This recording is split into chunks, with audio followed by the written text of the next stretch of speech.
From the Kiss 92.5 studios in Toronto, Canada. Are you ready? Ladies and gentlemen, This is Roz and Mocha. it's Roz and Mocha. What's going on? Hey guys, this is Bruno Mars. This is Selena Gomez. Chainsmokers. Lady Gaga. Calvin Harris. Celestia Cara. This is Ed Sheeran. You're listening to my boys Roz and Mocha. Roz and Mocha. My boys Roz and Mocha. The Roz and Mocha Show. Ready to go. Between Roz and Mocha, who is your favorite? You guys are so funny, man. Congratulations, Lisa!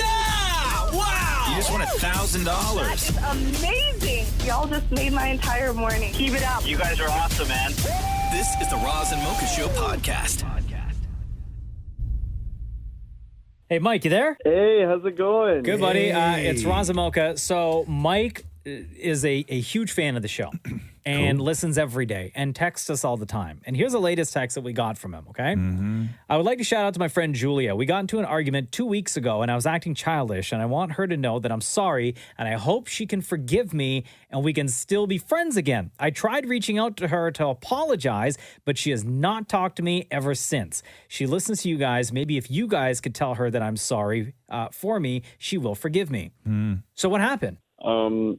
A friend of ours passed away, and she was upset that I did not message her to say my condolences and that I wasn't there for her because she's always been there for me through like a lot of hard times, and she's just upset that I wasn't there for her and I didn't message her when our friend passed away.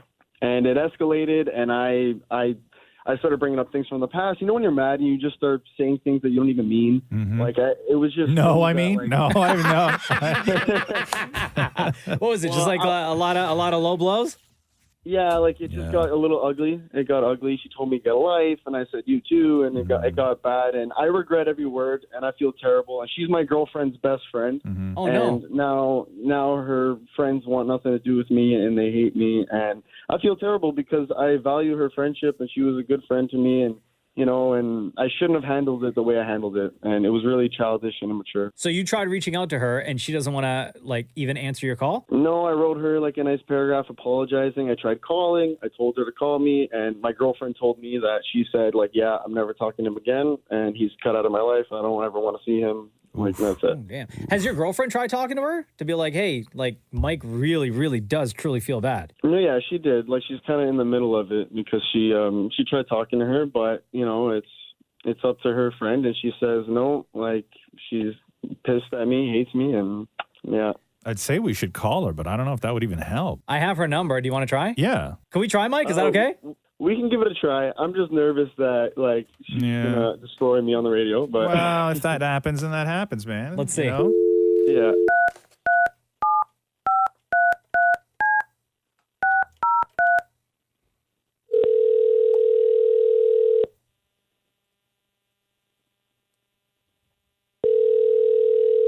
She even answers.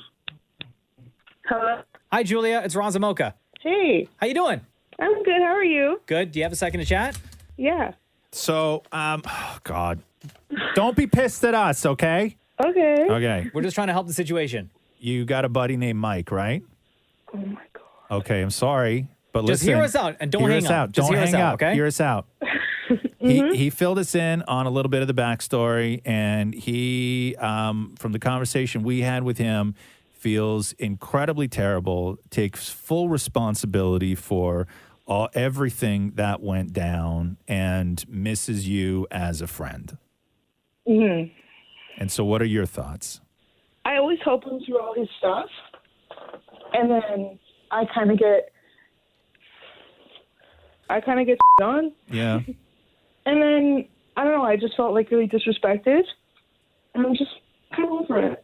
Yeah. And we understand that you guys have a mutual friend that you both, you lost. So sorry to hear about that. But in talking to Mike, we can tell because you haven't had a chance to like actually talk to him. Now that things have kind of settled, words were said, and everybody is in a calm state of mind. And what we get in talking to Mike is that he truly does feel bad. Mhm. Would you be willing to talk to Mike? Like right now? Yeah. Okay, let me rephrase the question. Not would you be willing to talk to Mike, but would you be willing to listen to Mike? Like, I guess. Yeah. Okay. All right, Mike, what do you want to say to Julia? Hey, Jew. Sorry to put you on the spot like this, but you weren't answering me. I just really wanted to talk to you because, dude, I messed up, and I really regret that whole situation. Like, I don't mean anything I said. Like, I was just talking out of anger, and I regret, like, every word. Like, it was really immature, and you have every right to be mad at me, and I'm just really sorry. And, like, I value your friendship, and I'm sorry for being a crappy friend, and, like, I just really hope that you can forgive me. Like, I'm not saying right now, but just hopefully one day, because I'm really sorry, Jew. Like, honestly, I really am. I put you on the radio. That's how sorry I am. I just think I still need a little bit of time. Need a little bit of time? I understand. Yeah. Does that sound fair, Mike? Yeah, I just wanted to talk to her, and you guys helped me out with that. And I just wanted you to know, Jew, that I'm really sorry, and I feel terrible. Does that sound fair, Julia? Yep. He was able to say what he wants to say. He got it all out there, and now you know how he feels. Mm-hmm. And whenever you're ready to get back in touch or to continue with that friendship, you can. Yeah. Is there any way to keep Julie on the phone and ditch Mike? Absolutely. Okay. Mike, Yo, we're gonna let you go. We love you, brother. You take care. Okay, All I right. love you guys. We're not going to ask who's my favorite? No, we ain't got time for that now. Oh, my God. Yeah, Okay. later. Go to work. Okay, Julie, it's just us. Julie, it's just us. He's gone. Okay. Okay. Is this going to happen at all? I don't know. Yeah. I really don't know. He hurt you pretty bad, huh? Yeah, and he Yeah. brought, like, my friends into it, too, so, like, not really down. Sorry to hear that. No, that's okay. Yeah, I know it happens, but you guys both went through a trauma, and and you got to deal with that both as individuals and sort of like as a collective in your friend group. And people handle, death and trauma in many different ways, and some people lash out and they really do and say things that they will regret forever. I'm not saying that you have to welcome him back in your life, but I think that I think that he appreciated you at least hearing him out. Yeah. I mean, he texted me that same thing he just said on the radio. So, So recycled old news, huh? Oh, damn. Yeah. Come up with new material, Mike. Don't be friends with them anymore. Yeah. I'm just kidding, Julia. All right. We hope we help the situation move along a little bit at least. And just to piss Mike off even more right now. Yeah. Hey, Julia, between Roz and Mocha, who's your favorite? Because we know Mike wants to answer this question so bad. Yeah. I'd have to say Mocha. Sorry, Roz. Yeah. Let's get. Can we get Mike back on the phone? No, we got time. Love you, Julia. You take care. Thank you. Bye. The Roz and Mocha Show Podcast. You ever been in a love triangle? Never. Never. Have you? Yes. How many? Couple. One unknowingly. Didn't even know. Huh? How's that Didn't possible? even know. Well, because you just. Oh, you were the other ting. Yeah. Didn't even know. Huh. Yeah. Did you know the Shocking. other ting? Did I? Yeah. You did? Yeah. Yeah. And did you guys talk about it after? No, not really. Oh. Yeah. Yeah. Like you knew of each other, or like did you know each other? No, know we each knew other? we knew each other. Oh no. Yeah. And then I was in another love triangle. I guess years ago, where I guess like everybody knew, sort of. You all knew. Those don't last. No, That's very hard to sustain. It's very hard to sustain. That's not long term. No, it's no. It's not. Right? It's not a plan. No, right? It's not. It's not in the financials. No, it's not. It The doesn't three of work. you aren't getting together with a No. spreadsheet, being like, "Okay, this is the No. neighborhood we're going to live in." No, because how here's does much it- we can all afford for the mortgage. Thank you. Because how does it progress, right? The only way for that to evolve is if you all decide to throuple, right? Like, Yeah. but the triangle doesn't work. No, not right? at all. It's too much. Nobody has that kind of time management.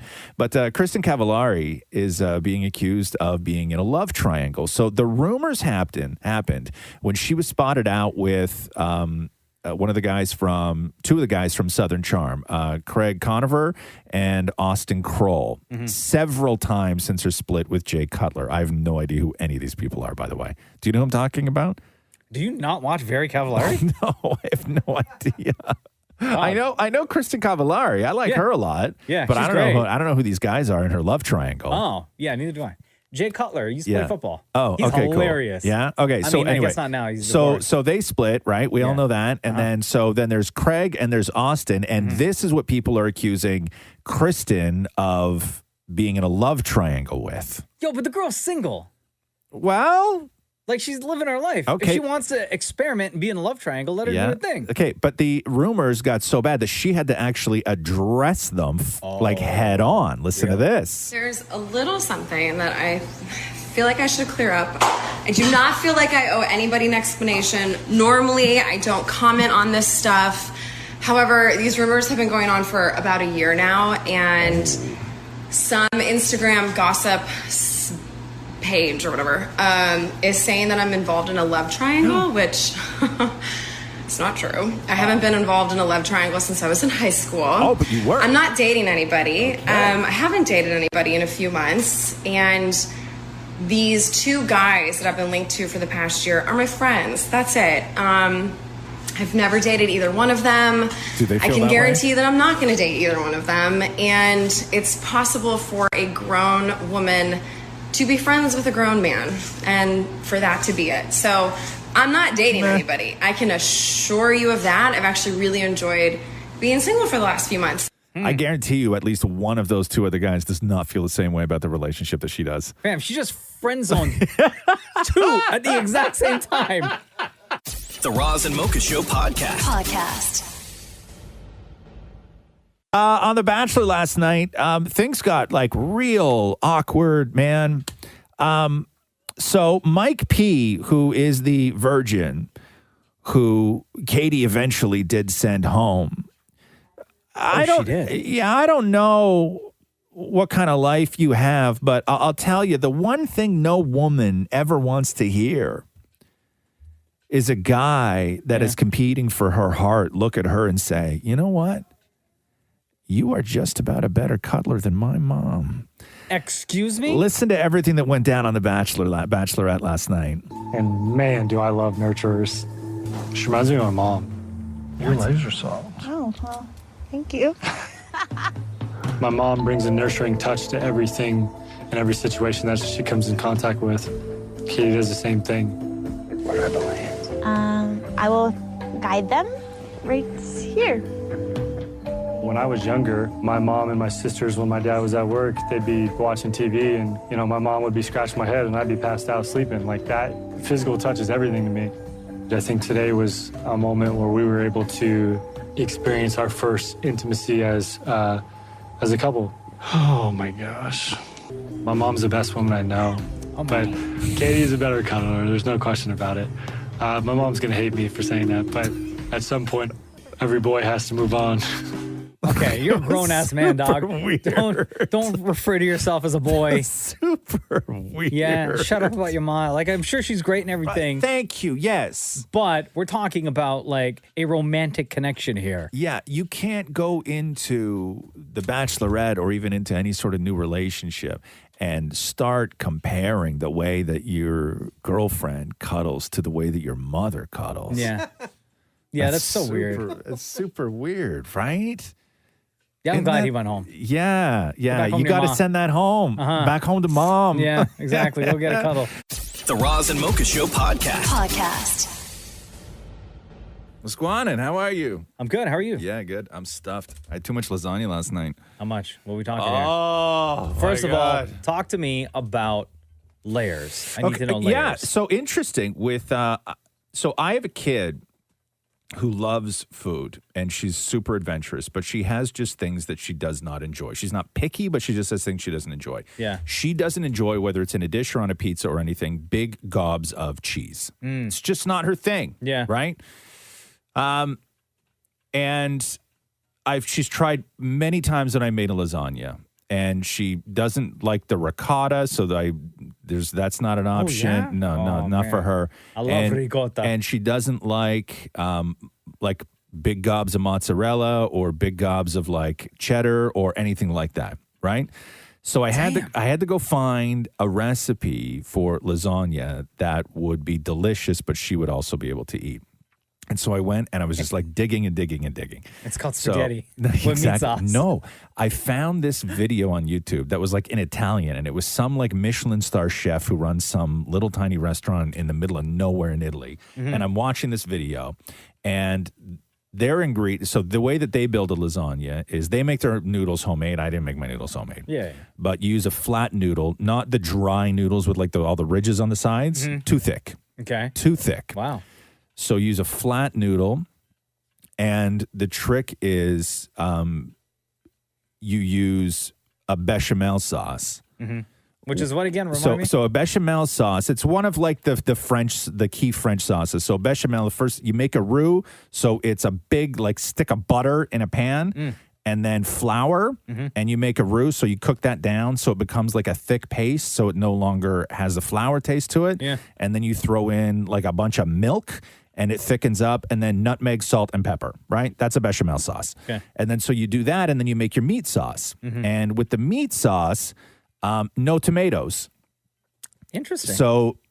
So you make like a ragu the way you can. You can put onion and carrot and everything else in it, grind it all up. So no garlic either. So What? Yeah. No Okay. garlic either. So I don't know if I'm coming over for okay, this meal. I'm telling you, Just man. yet. I'm Just telling yet. you. Okay, so Right. it's meat. Yeah. And you don't gray the meat. You brown the meat. Like the meat is brown. Okay. When it's in the pan, and then you throw in a can and a half of tomato paste. Right, and then beef stock, and you cook that down, and it becomes like super thick and unbelievably delicious. And then when you layer the lasagna, you do bechamel sauce, right? Thin layer of bechamel, and then you put the meat sauce right on top of the bechamel and you mix it. And then you do noodle, right? Yeah. Then you do bechamel sauce, meat, and the only cheese that Rox will eat is grated parm.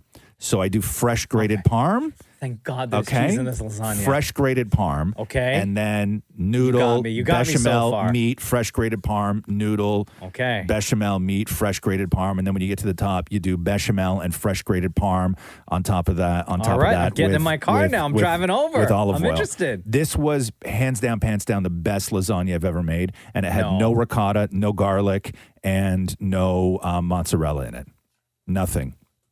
It was fresh parm was the only cheese in there, and not even a lot of it. So how much? Not did even you a lot have? of it. How many layers was it? No. How much did you? Because you came in here like all bloated and stuff. Okay. So here's the way that I make lasagnas now. I used to make lasagnas in like a bigger sort of dish. Yeah. Right? Now when I make a lasagna, I make smaller lasagnas and I make them in a high-walled bread tin. Oh wow. Okay. So it's almost like everyone gets their own little stack of lasagna. So you can chop it into 4, right? I chop it into 4, but when you do it in a high-walled bread tin, I can get like 8 layers of lasagna in the high-walled bread tin. Okay, so average bread tin, and you got your 4 squares. How many did you have? I had 2 full ones. So I basically had half a loaf of bread of lasagna last night. How are you even walking today, bro? That's crazy. The Roz and Mocha Show podcast. Let me read you this. I found a list of the pettiest reasons people have dumped somebody. Oh, let me join. Come here, Maurie. Get on in here. Sweet cheeks. Because one of these, Maury, pertains to you. Actually, a lot of them pertain to you, but there's a lot of them. So have you, Mocha, ever rejected somebody based on just a completely... Never.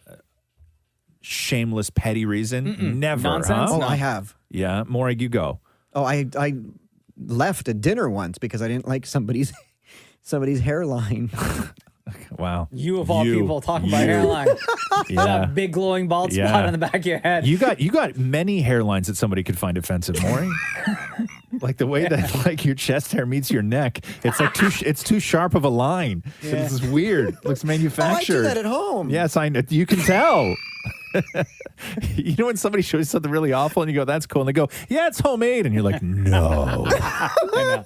It legit looks like you're wearing a sweater under that t-shirt. Let me read you some of these. Somebody said that he dropped something and said, "Whoopsie."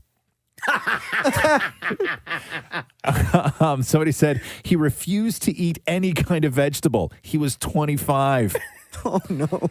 Somebody else said I didn't like all did this. that person? You think that person like threw a tantrum? Like, no, I don't want broccoli. Maybe, I don't know, but this is why they got dumped. The petty reasons why somebody dumped somebody. Somebody said I didn't like all the spelling mistakes she was making. Uh-oh. Yeah. Somebody said he didn't use pillowcases. He owned pillowcases, but didn't use pillowcases. So it head just to the pillow? Yes. No. Yeah. Lazy. Right? That's a Yeah. reason to dump somebody, I would Uh-huh. say. That's a petty reason. Somebody else said she had a live, love, laugh sign on her living room wall. What's wrong with that saying, though? I'm with you on that. You don't put it on your wall. Nah, I couldn't be involved with somebody who had a live, love, laugh sign on their wall. Do we have one in our house? No, we do not. No, I couldn't. I don't know. Somebody else said, I'm going to give you the number one, and then I'm going to go back to number two. Okay. The number one is she had the same name as my mom. Oh, yeah, that's weird. I get that. Right? I get Very that. weird. Like I couldn't date a Frank. Thank you.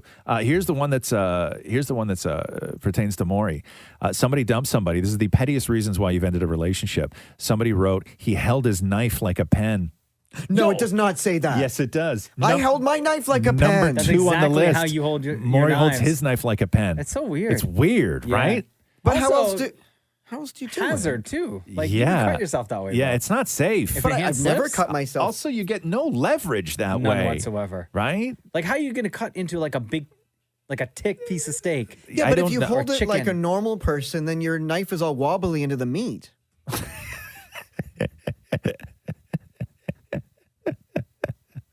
Who am I to argue with somebody about grips when it comes to wobbly meat anymore? Roz and Mocha's Fix My Life. What advice can you guys give me? Okay, so my question is. Got a problem you can't fix? Roz and Mocha got you. Hey, Misty, what's going on? It's Roz and Mocha. Hi, guys. How are you? Doing good. How are you today? I'm good, thanks. Yeah? What's going on? Why are you reaching out? So, if my best friend knew my political views, he wouldn't want to be my friend anymore. Oh, yeah, you were says Roz and Mocha fixed my life. Your best friend of 10 years hates anyone with a particular political opinion and thinks anyone that keeps those people in their lives are also bad. Wow. He said he can never be friends with them. What he doesn't know is my parents actually side with that political stance. To make matters worse, a few months ago, he said, but it's a good thing you and your family aren't like that. Oh. How do I keep being friends with him knowing that he probably wouldn't want to be friends in the first place? Do I just take the leap and tell him the truth or keep it to myself? Now, is your friendship, like, you got a pretty good friendship, though, right? Oh, yeah. We met, like, in middle school, and we have been friends ever since. Can he not accept the fact that, or actually, it's quite obvious that he won't be able to accept the fact that you and your family have different views? Well, I don't know. Like, I thought for sure that he would be okay with that, but then the passing comment, like, gave me doubts because I was like, well, what if I'm not the exception to the rule? Or do you think he knows, and that line that he delivered was just to get you to say, well, here's how my family and I actually do think? I have no idea because we don't really talk politics a lot. It just came up, like, out of the blue. What sort of political things are we talking about here? Well, I'm sure you guys remember in the States when everything kind of blew up and everyone was one side or the other. Yeah. So just, how the country's being ran, how they dealt with COVID, presidency, economy, that kind of stuff. Okay, so but like I need to know your parents, right? Do they tend to run more? Do they tend to run more conservative? Is that what you're saying? Yeah, they're Republican. Okay. Oh, finally. Okay. Jeez. So Sorry. Yeah, and we've seen a lot of this. We've seen people who have just cut people out of their lives for political opinion, and that's on both sides of these sort of ideologies. And the problem is that we are now in a one ideological world, meaning if you told me one thing that you felt strongly about, I could probably go down the list and name 10 other things that you feel that strongly about without you even telling me. Right? People are leaning so far this way and so far that way that there's no more meeting in the middle. And it's not that there isn't room to meet in the middle. It's just there's an absolute reluctance to meet in the middle. And I have friends, and I have my whole life had people that just completely disagreed with me politically and on certain social issues and, ways that I would do certain things or ways that they would do certain things. But there was always a place where we met in the middle because as passionate as I was or as passionate as they were, when you got down to the core of what we were actually passionate about, helping people, being good, making sure people don't fall too hard. We all agreed on those same things. We just wanted to go about it in a different way. Nobody wanted to hurt people. But we all wanted to get to the same place. We just had a different idea on how to get there. But people don't look at what they have in common. They only see the differences that they have in people. And this is a brand new thing, man. When you were 18, Mocha, did you know or care how your friends voted? Not at all. No. Because most people when you're young, okay, how old are you?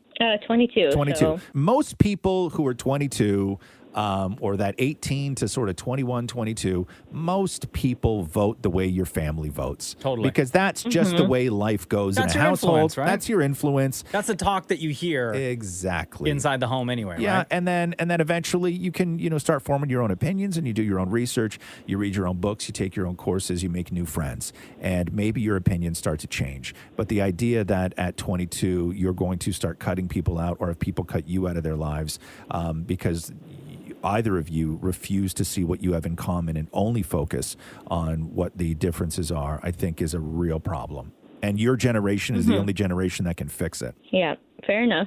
Yeah, I think there's a common ground between you and your friend to have adult conversations, you know what I mean? Without being pissy about it with each other or having to cut the other person out of their lives. I think there's a way to do it. For sure. Okay. All right. And That if makes this guy wants to cut you out of his life because of that, then maybe he's got some growing up to do, right? And he's not worth worth the friendship that you need in your life right now. Okay. Yeah. He's going to tell you you're a bad person is what he's going to do, just so you know. Be prepared for that. Yeah, that's what I was afraid of. Yeah, be prepared for that. That's what's going to happen. All right. Okay? But you can have that. Was awesome, guys. You can have that. You can have that conversation. Of course you can. Look for stuff in the middle. Meet in the middle.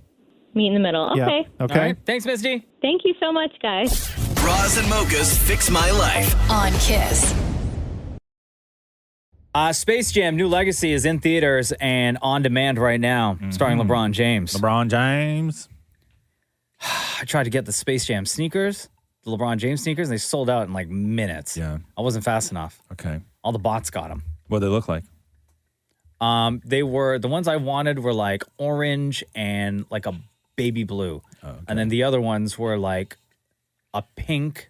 I think it was like a pink and blue color. Okay. And then those ones sold out. They didn't have like Elmer Fudd on the side of them or anything? No, I don't, not the LeBron ones, but I'm pretty sure they have other Space Jam sneakers that have like characters associated with them.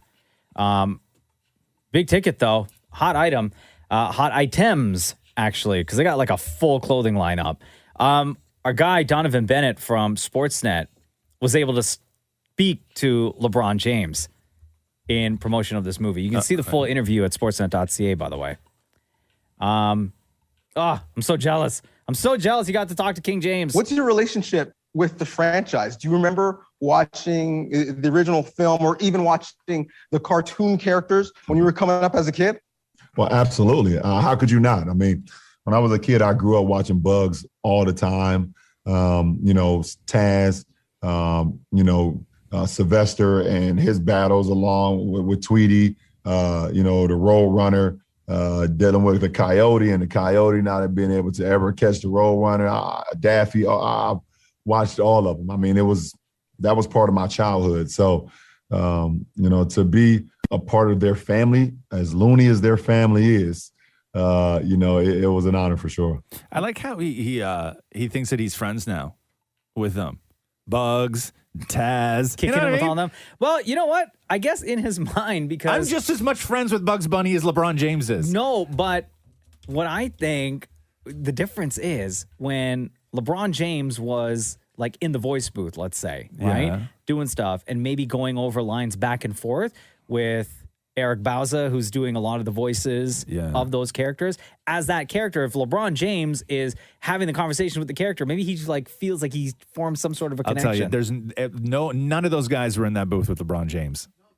No, he was. Eric Bauza Really? said, yeah. Really? Eric Bauza said there were a couple of scenes where the two of them were trading lines back and forth. Yeah. Yeah. So I feel like maybe LeBron, and he was so invested in this movie that he felt like he was actually acting with those characters. I need to know. Spoiler. You have to spoil. Do they save the universe or not? Oh, I'm not spoiling that. Come on. Well, I didn't watch it yet. I'm gonna rent it. It's on demand today, so I'm gonna rent it. Okay. I'm gonna rent it tonight. You mentioned your brother Drake. He's done some acting. Your other brother, Michael B. Jordan, has done some acting. Did they holler and try to give you some tips as you're now a leading man? No, absolutely. I mean, we give pointers to each other all the time, and like you said, those are two of my brothers, Michael B. and Drake, and they just told me just to have fun with the process. The hours are going to be long and they're going to be different than anything you've ever done, but have fun with the process and enjoy it. Because the finished product is going to be something that you can never imagine or dream about. So just enjoy it and give yourself to it. I liked LeBron James when he was in the Trainwreck movie. Remember with Bill Hader and Amy Schumer? Oh, yeah. Like just his little cameos that he made in that movie. I thought it was pretty funny. Wasn't there something about his hair in that movie? Yeah, something about him going bald, and then another one where him and Bill Hader were at the coffee shop, or they met up for lunch, and then LeBron was like, "So we gonna split the check or what?" It was so funny. Anyway, Space Jam, a new legacy in theaters and on demand today. Shout out to our guy Donovan Bennett from Sportsnet. If you want to see that full interview that he did with King James, it's at sportsnet.ca. The Roz and Mocha Show podcast. Space Jam, a new legacy with LeBron James and Bugs Bunny and Daffy Duck and the rest of the Looney Tunes.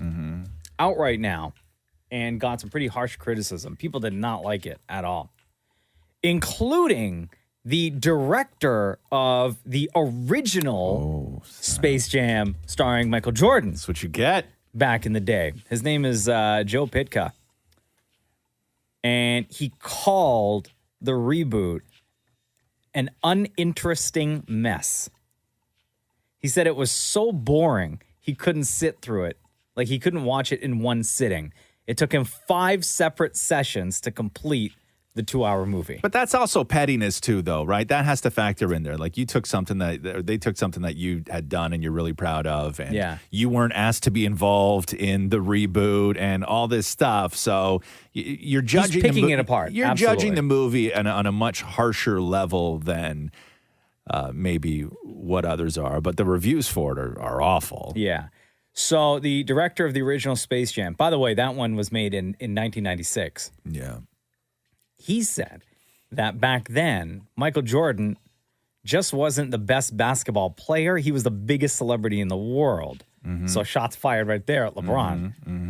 And he says LeBron's an incredible athlete and a very good actor, but adds in, quote, "The truth is that LeBron ain't Michael."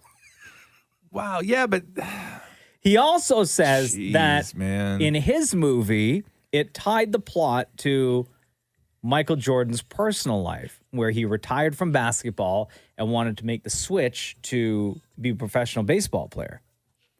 And he said the new movie is missing a personal connection to LeBron James. Oh, nobody cares. So again, picking it apart. Pettiness, yeah. Right? Yeah. He also went on. This is the director of the original Space Jam. He also went on to say that the celeb guest features in the original were far superior to some of the celeb features in the LeBron James version. What is it sitting at on Rotten Tomatoes right now? 31%. Oh, really? Not that matters at all. But look, audience score, 81. Yeah. Right? That's how you have to. There's a lot of these movies, man, like the Space Jams of the world or the whatevers. And you can't be grown, especially this. And I understand everybody's lives are different, but you can't be grown with no kids and expect to fully understand the intent of Space Jam. I always think that you can judge a movie on its artistry, on whether it's technical, on the script. You can judge a movie on all that stuff. But if the movie truly hits its mark, its intended mark, you have to give it credit for that, because then it becomes about taste and demographics. Sure. And a lot of the people who are ripping Space Jam apart are pulling it apart because, yes, maybe it's a bad movie, but did it hit its mark? Right? And I don't know. I haven't seen it. But when you look at the audience score, did 6-year-olds like it? I'm sure they did. Right? Like I'm sure kids liked it. That's the right. That's the thing, is that you judge these films so harshly, and to think that, you know, anybody who's intended to be a fan of the new Space Jam movie, that they're going to wonder where the personal connection off screen to LeBron James was, because he wasn't going through the death of a parent where he was looking to leave the thing that he did best in the world like Michael Jordan was. Like, that's just too much of a reach, man. It's Space Jam. It's It's not a Martin Scorsese movie, right? So the director of the original Space Jam does not like the new version. No. He also goes on to say, Oh, my God. that the movie looked like one of those fluffy dolls you buy at an airport gift shop to bring your kid when your business trip is taking too long. Yeah, and you know what? Kids love them. Right? Like Ben Affleck is no Christian Bale when it comes to acting, right? We can all agree on that if you had to like lay it all out on talent and ability and skill and determination and what you're willing to do for a role, Christian Bale is far above Ben Affleck on that ladder. Mm-hmm. Ben Affleck was still a good Batman. He really was. Right? Yeah.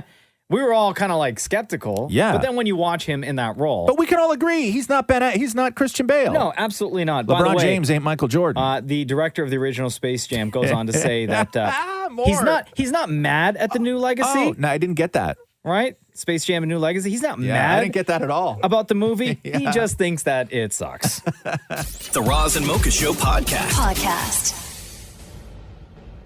I know you're a huge fan of The Office. Oh. And what show's that? Stop it. And I had no idea. I don't listen to that podcast that Jenna Fisher does. Oh, The Office Ladies. But it's her and Angela. They drop so much like inside information and make so much news from that one little podcast talking about The Office and everything that just sort of went on over the years. All the behind the scenes stuff, yeah. And I'm one of those people where if I see somebody on a show for a very, very, very long time, they will never be anything other than that person, right? And a lot of people on The Office that come from that show are that same way. Shockingly, though, Steve Carell is the only one for me that's not. Really? Steve Carell is I can still see Steve Carell doing Michael anything. Scott. I can see Steve Carell doing anything. But everybody else, like I try and watch, and it's a great show, everything else. But like I try and watch Jim. What's his name? Jim Halpert. John Krasinski. John Krasinski. John Krasinski. I try and watch his show, like where he's a spy and stuff like that. And it's an interesting show. I like the show. But he's Jack Ryan, Jack Ryan, but he's still Jim. Like he's still Jim. We watched Quiet Place Part 2 over the weekend because it dropped on Prime. He's not even in that. Spoiler alert. Yeah, he is. Is he? Mm-hmm. Trust me. You haven't seen it yet? I did see it. Okay, trust me. I He's didn't in like it. Part 2? Yeah. It felt like the first 35 minutes of a movie. Like it felt like completely not finished. Like the story was Quiet so Place 2. slim. Yeah. With him and Emily Blunt, his wife. Yeah. Oh. He's in it. How do you watch this movie and not know that he was in it? I watched the movie. He was in it, man. When? Oh, I like the very beginning. Are you serious? Yeah. You're kidding. No. He's not in the movie. I'm telling you right now. Did you watch it, Maurie? You watched it, right? Yeah. Is he in the movie? Did you watch it, When is he in the Quiet Place movie? Part 2? No, I didn't see it. When is he in the movie? I got so much other stuff I want to talk about right now. But when is he in the movie? Yo, Does he die? At the very... Do you not remember how Part 1... You need to go watch these movies back to back. Okay, hold on. I literally just watched... I watched this less than a week ago. Okay, did you watch Part 1? Yeah. Okay. Right to the end? Yeah. Did you fall asleep? No. At all? No. Did you doze? No. Okay. No. So you watched to the end of Part 1? Yeah, spoiler alert. What happens at the end of Part 1? Okay, spoiler alert, spoiler alert, spoiler alert. Yeah. Okay, so he dies. Okay, yeah. Okay, spoiler alert, Part 2 at the very beginning. Yeah. Spoiler alert, spoiler alert. Yeah. It takes you back to day 1 that everything happened when those alien monsters arrived on Earth. Oh, yeah, but that's a flashback. But it's a flash. He's in it for 2 minutes in a flashback. That's longer than that. No, it's not. Yeah, it is. No, I didn't like the movie at all. What? Nah. Yeah, it still counts. Yeah, of course sure. it counts. Okay. Did you fall asleep at the beginning? No. I watched all that. Oh. No, Here's my I didn't question like it. before we get into this stuff, Yeah. right? 2 things about this movie that bugged me, right? Right. Number 1, does nobody use the bathroom? Because throughout the entire movie, it takes place over the course of, I think, like 2 days. Right. Nobody uses the bathroom. Nobody has to poo. You're right. Right? Also, there are like 0 pets whatsoever. left in the world? I don't know. I didn't see, because these monsters, these aliens, I guess because they have super hearing. Yeah. So what, like if a dog barks or if a cat meows, they'll go find that? I think they're already. animal. I think they're already dead. Yeah, I think they're So all. it's just I think we humans can left? just assume that. Yeah. Okay. Anyway.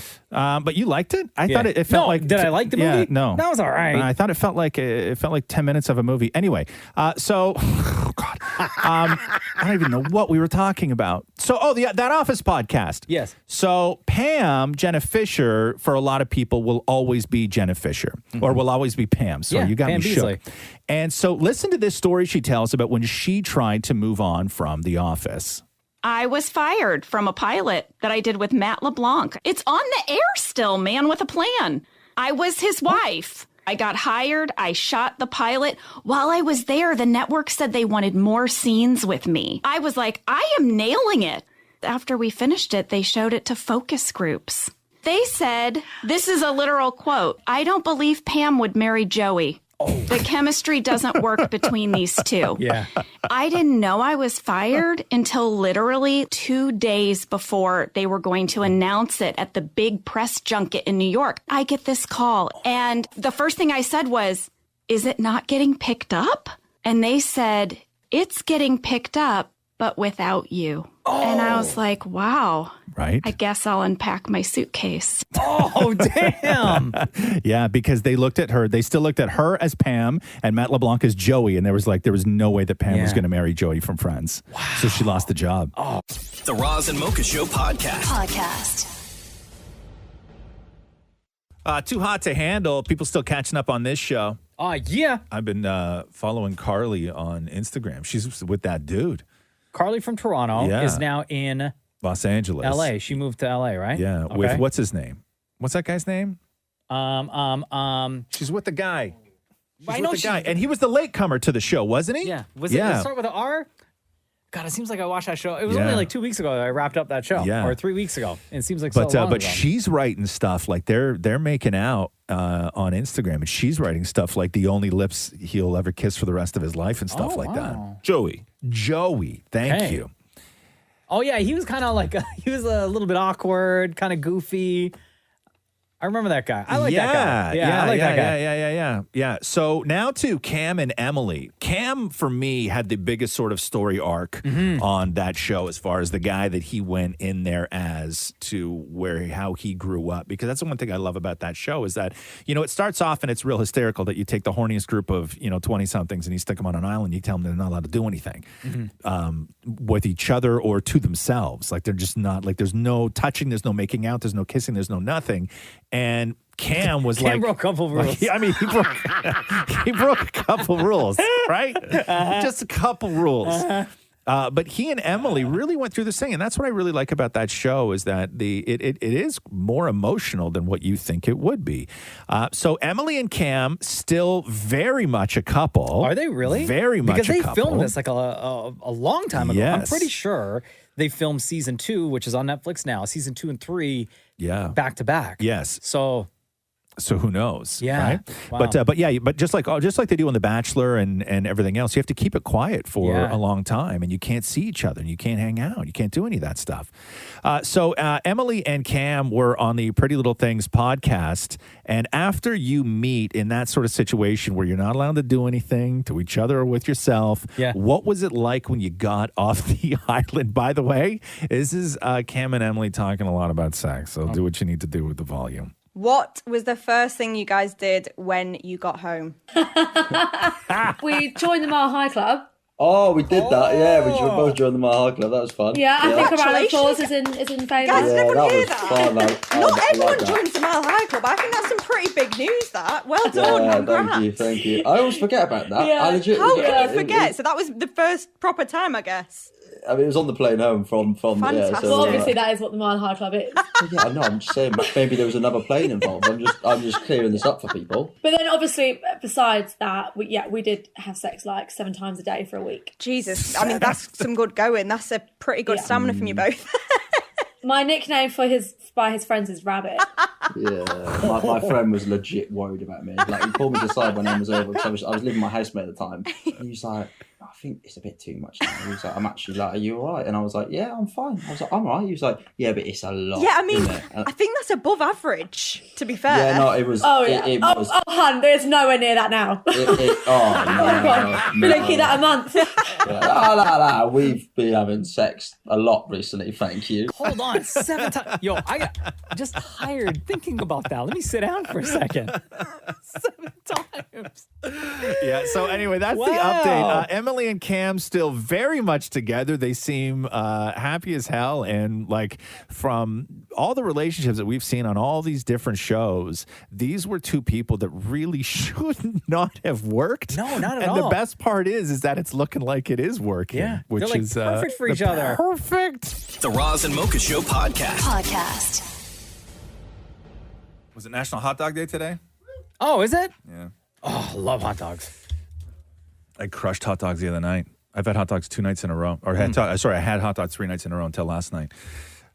Question for you. So they were polling a bunch of people on hot dog habits. And keep in mind, okay, I don't want you to get super irate. Because they're not asking people which they prefer. They're just asking people whether they have before. So this isn't about personal taste or what people think is right or wrong. They're just asking about people whether they have or have not. Okay. And the question was, have you ever put the condiments on the bun before the hot dog went in the bun? Yes, I have. You have? Yes, as an experiment. Okay. You're not alone. Like not out of preference. You're not. Preference 75% of people have wow. put. I've never once put condiments on the bun and because then slid the wiener in. You said, have you ever? I know. Not I know. do you prefer or do you do I now? was just shocked that we're at 75% of people that have done that. What did you put on? Like, what spread was it? Oh, just your basic mustard. Really? Huh? Yeah, mustard, ketchup, and relish.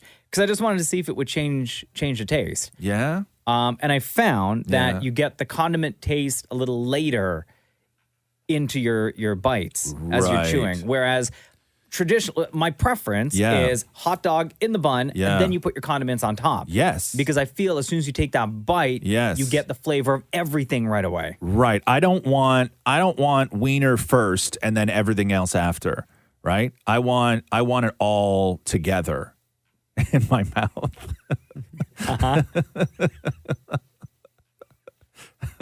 Shut up. Sorry. There's no... Turn on the music. Yeah, go ahead. No, I'm not saying anything. I'm just saying that I like it when it's everything all together, when it all hits me at the same time. If you start burying things, then the first thing to hit the mouth is the wiener, and then you don't taste everything until after that. And that is just not my preferred way to ingest. I don't want to say eat, to ingest and enjoy a hot dog. All right. Well, happy National Hot Dog Day, everybody. Yeah. The Roz and Mocha Show podcast. Ted Lasso comes back to Apple TV Plus on Friday. I don't know exactly how many episodes they're going to release, but if it's anything like... Probably 2, right? Probably, yeah. If it's anything like all their other shows, they'll do... they release a bunch week 1, and then moving forward throughout the series, they release an episode a week. Because isn't that what they did with Physical? And what's that new show I'm watching now on Apple TV Plus? Schmigadoon? Oh, did they start that already? Yeah. Is it good? Oh my God, it's awesome. Michael Key yeah, is in it, and Cicely Strong. From formerly of SNL. Yeah. But they released the first 2. Oh, did they really? Yeah, okay. yeah. If you haven't watched Ted Lasso, it's incredible. I love the way they write this show, and his character, you fall in love with him instantly. Yeah. He's positive attitude all the time. Yeah. Very supportive, just like a happy-go-lucky guy. Yeah. And the show, oh God, I just can't say enough amazing things about it. And the supporting cast on that show helped propel Jason Sudeikis as that character of Ted Lasso. Hannah Waddingham, plays Rebecca, who's Ted's boss in the show. Without giving anything away, because I really want, if you haven't watched season 1, please go do yourself a favor and start watching tonight before we get season 2 on Friday. And just like her love for the character of Ted Lasso was brought up as well. Dammit Maurie had a chance to talk to her. Do you wish that Ted was a real guy in real life who was real? I wish he was a real guy who was my best pal that I could ring and go, oh my God, to. Yes. 100%. 100%. I think we can all agree that if Ted Lasso was a real guy, the world would be a hell of a lot better place. Like if he was in our lives. And then they'd find one of his old tweets and cancel him. You know what I mean? That's what happens to guys like Ted Lasso. We all know it. So if you watch season 1 of Ted Lasso, you know Rebecca, Hannah Waddingham's character, Rebecca, goes through some stuff. It's not a spoiler alert. It pretty much gets brought up, I think, in the first episode that she's going through some stuff with her soon-to-be ex-husband. Mm-hmm. So one thing that got brought up, and I don't know, I didn't watch any of the new episodes yet. I don't know if Maurie, if you got an advance on it or not. But one of the things that's brought up, I think in the trailer too, is that she's trying to get revenge on her ex-husband. Oh. And how that plays out in season 2. Now, Rebecca's journey starts by getting back at her ex. Are there exes in your life that are thrilled you didn't take revenge like this? Good question. Well, how do you know I haven't? Well, that's why I asked the question this way in hopes that you would tell me a great story. No. I mean, you know, we've all had those exes that we've had to crawl out from under, figuratively speaking. And I never shy away from the fact that I used a lot of my own experience to inform Rebecca. So there's smatterings of me all over it anyway. Oh, scandalous. So far, like anytime David Maury does an interview with somebody, it always, like, there's great questions and then it always goes sideways somehow, right? So far we've heard 2 great questions, 2 great answers. Yes. Now, things don't go sideways with Hannah Waddingham, Rebecca from Ted Lasso. Mm-hmm. Things go sideways almost immediately with Phil Dunster, who plays Jamie in Ted Lasso. Jamie is the hotshot, thinks he knows everything soccer player. Yes. Right? The one with the abs. Yes. Here's where things start and they go sideways immediately. Now, Rebecca's journey starts... Oh, wait, no, not that one. Sorry, this one. Now, what extremes did they go to on set to ensure you always look perfect? Someone always on hand. There's a lot of hairspray. Wow, a lot of hairspray. It's pretty much that hairspray, bronzer, and you know, as we see at the start of season 1, Jamie is in a position where he spends a lot of time without a huge amount of clothes on, and so in answer to your question, they helped out just draw the abs out a little bit that maybe he's gotten lost in over the pandemic. They just sort of used a little bit of contouring. I need that how did they draw them on? Like, honestly, like, can you draw abs on like a food baby? You're like, please, I need some tips. You just draw one big giant circle. Yeah. It would look like a target.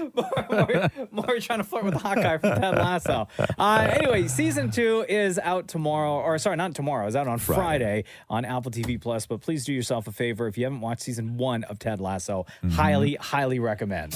The Roz and Mocha Show podcast. Season 2 of Ted Lasso drops on Apple TV Plus tomorrow. Season 1 is killer.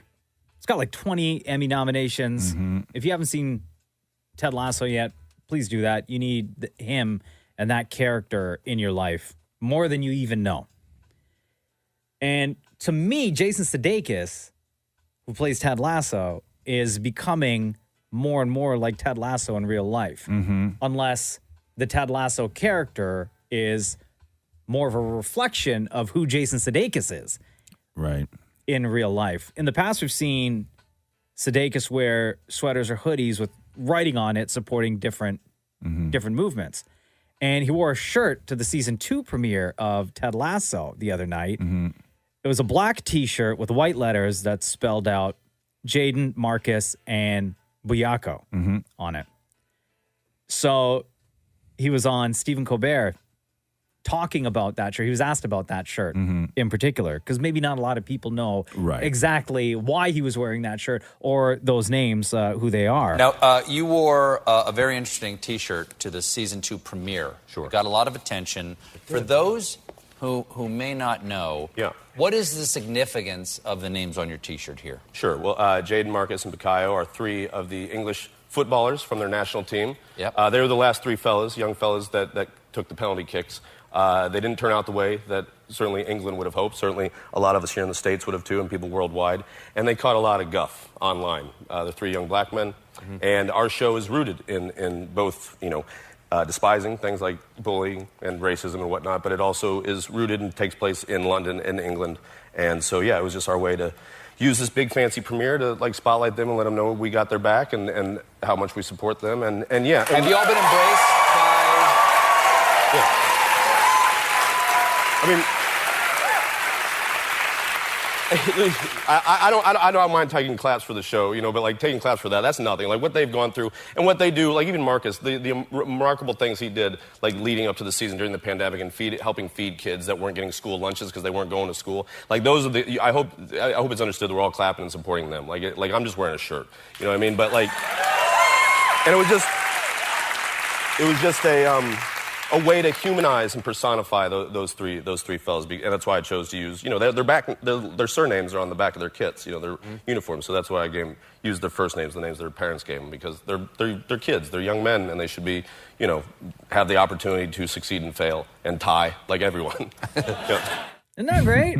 Yeah. Like Jason Sudeikis, real life Ted Lasso. Yeah, no, he's great. He's good. But the thing I do love about Jason Sudeikis is there's very few other people, maybe Mark Wahlberg's in that category, and there's a few other people where they can do just pure comedy, right? Mm-hmm. But then they can also be filthy. Like Jason Sudeikis in those Horrible Boss movies, right? You know what I mean?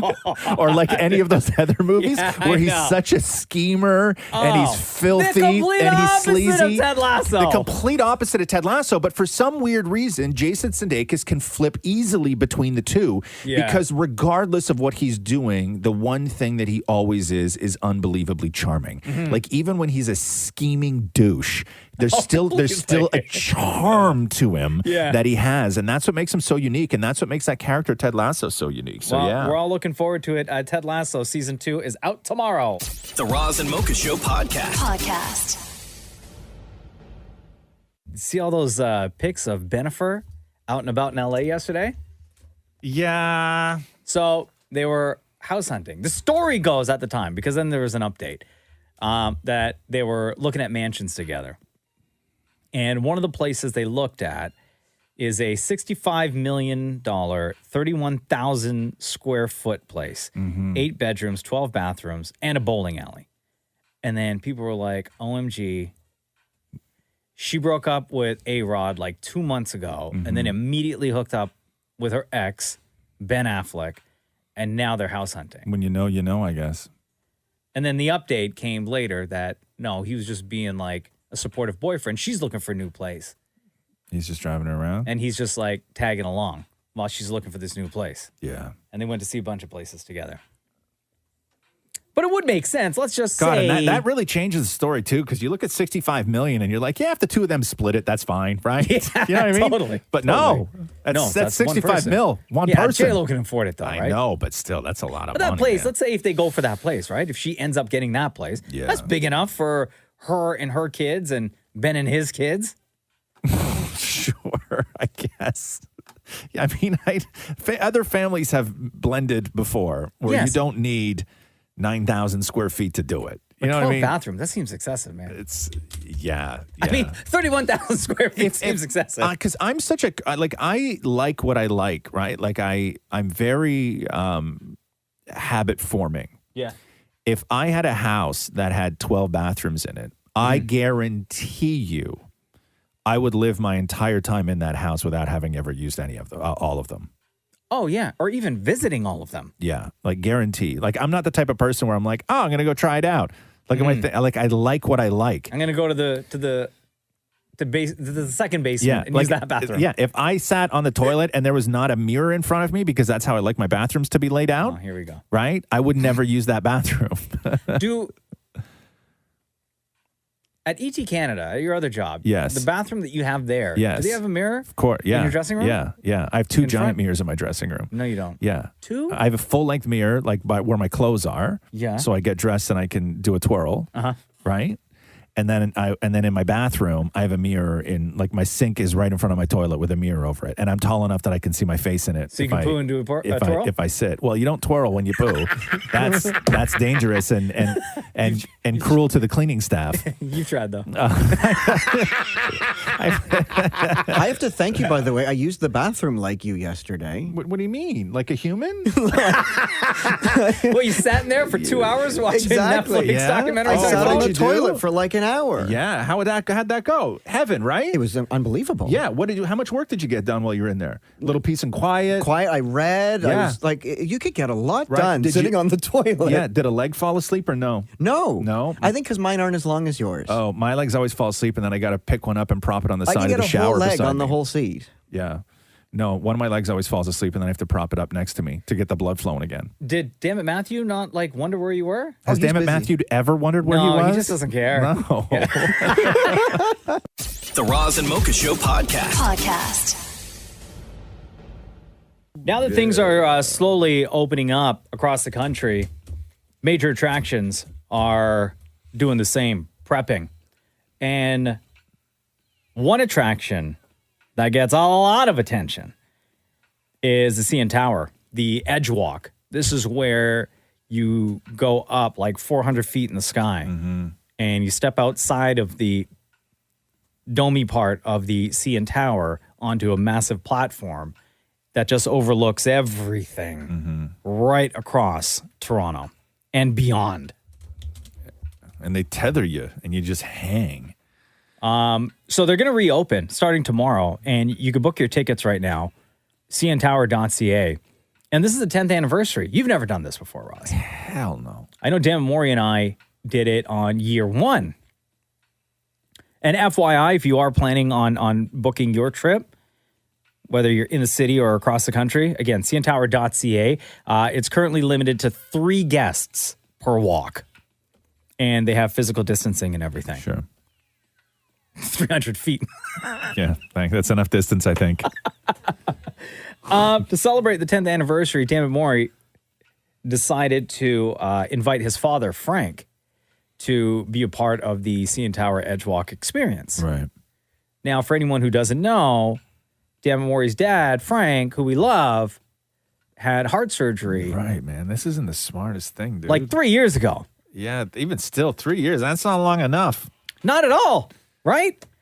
So, give the guy some time. Let him take it easy. Probably not even suggest that, right? Yeah. But he did anyway. And here, I'm going to play for you Frank's reaction to to his son, his loving son, wanting to spend time with him and making this type of suggestion.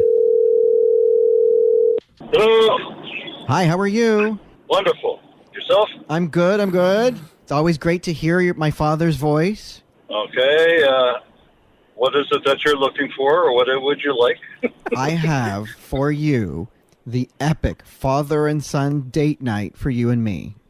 Oh, do you? You and I are going to do something that every father and son wishes they could do together. Okay. Well, wow.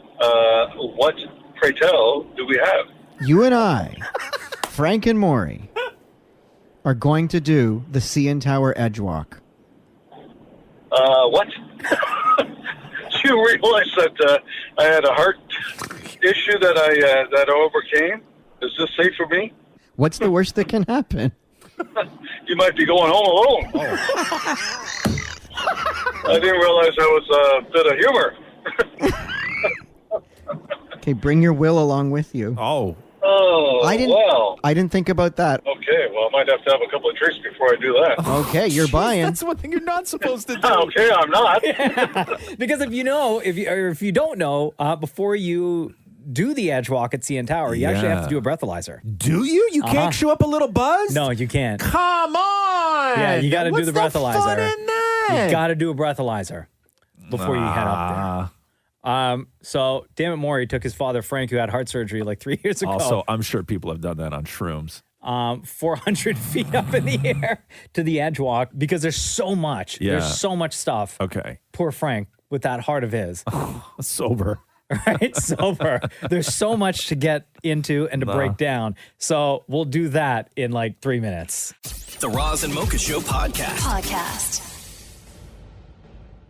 Okay, Edgewalk. I got to hear this. The CN Tower reopens their Edgewalk tomorrow, celebrating its 10th anniversary. This is where you go and you get to walk on a platform 356 meters or 106 stories above the ground. Yeah. Massive platform at the CN Tower. And you hang off, right? Like they harness you and then people like lean back. Like, yeah. Right? There's two Nah, things not that for me, you man. can lean back into the city, Yeah. right? No. And then they have another one On the top of the where- CN Tower, I'm going to lean Yep. back. Nah. And then they have another one where you're facing forward and you Yeah. put your feet just above the edge, No. like over the edge. No. You put your feet. Yeah. So if you don't know, Dammit Maurie's father, Frank, had heart surgery. I think like 4 years ago. And not cool, man. And Maurie thought it would be a great idea to take him up to the top of the CN Tower and have him walk around on that big platform. Not cool. Right? That's Your not cool. adrenaline is rushing. No. Here's what happened. You should come check this out. Oh, by the way, this young lady's voice that you're hearing, this is your guide. You don't they don't like strap you in and like let you have free reign of the platform. You actually have a guide up there, right? You should come check this out. You got it, Frank. You got it. Holy sh! Oh my God! Slow and steady wins the race. Well, I don't know. This is a really nerve-wracking. Oh my God! Okay, but think about it more as like a father and son moment. This is pretty cool. Look around, take this all in. Well, I had to go to this extent to get to this part. Oh my God! Couldn't we do it on ground level? Are you kidding me? We're only 356 meters above the ground. Hey, look, you can see my condo. What the hell am I doing up here? That would be my reaction exactly. Right? Like, why couldn't you just take me for steak, bro? Right? Like, why do we have to bond like this? I know. We could have gone out for wings. Yeah. But instead you have me up here. What the hell am I doing up here? So, as we were saying, one of the He sounds like a Seth MacFarlane character. Like that, your dad sounds like a composite of like dads. What the hell am I doing up here?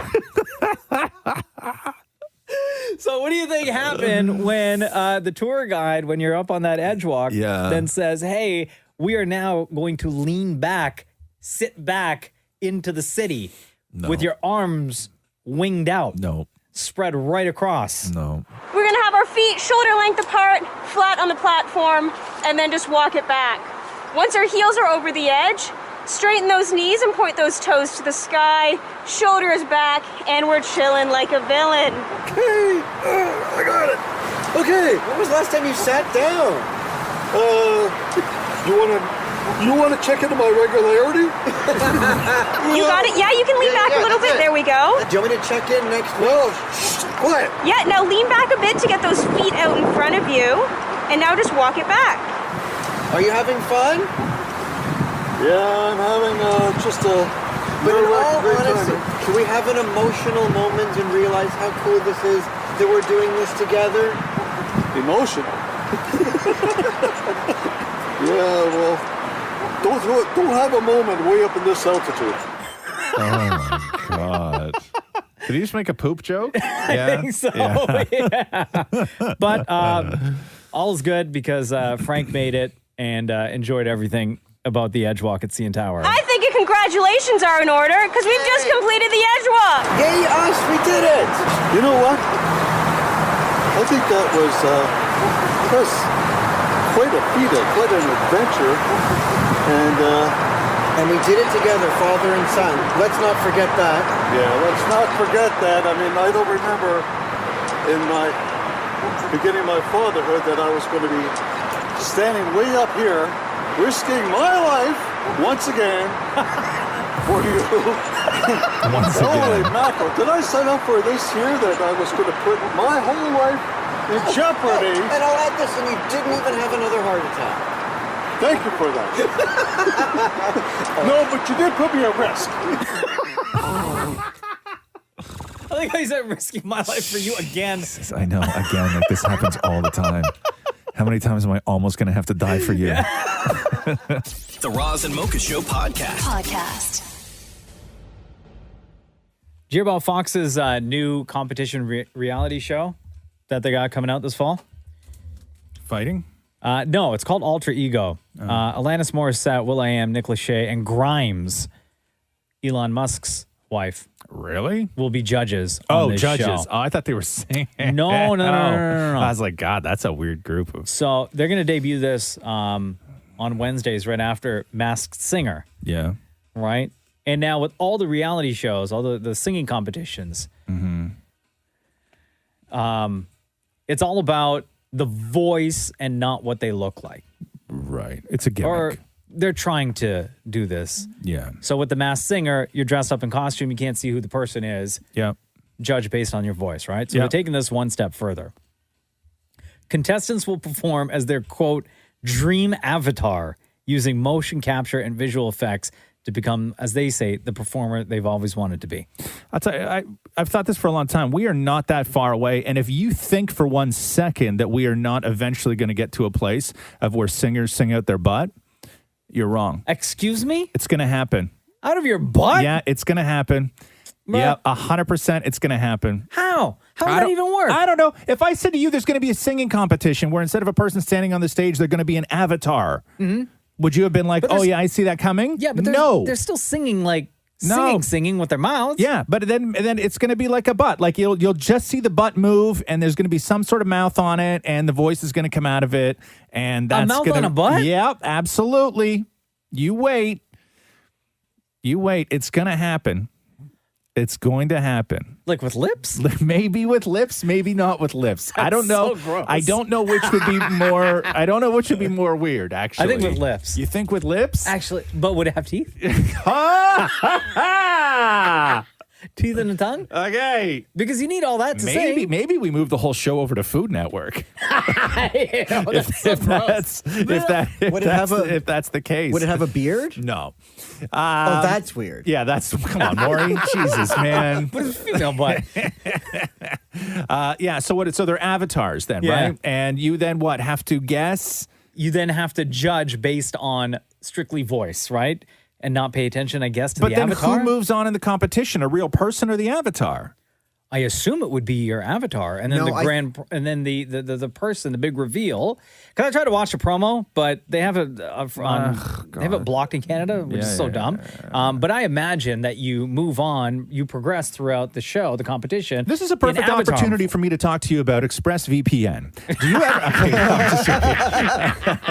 I assumed it was like The Voice. Once you decide whether they're good or not, you turn the chair around. Then we'll see the real person. To me, that's what makes sense. Like you can't be judging avatars the whole time. Yeah, but with the Masked Singer, you make it to the end of the show, and then you do the big reveal, right? But that's guessing who the But that's guessing who the person is. That's Right. not. Not the That's not. voice. Yeah, that's not trying to figure out who the best singer is. Because they even disguise the voice on The Voice.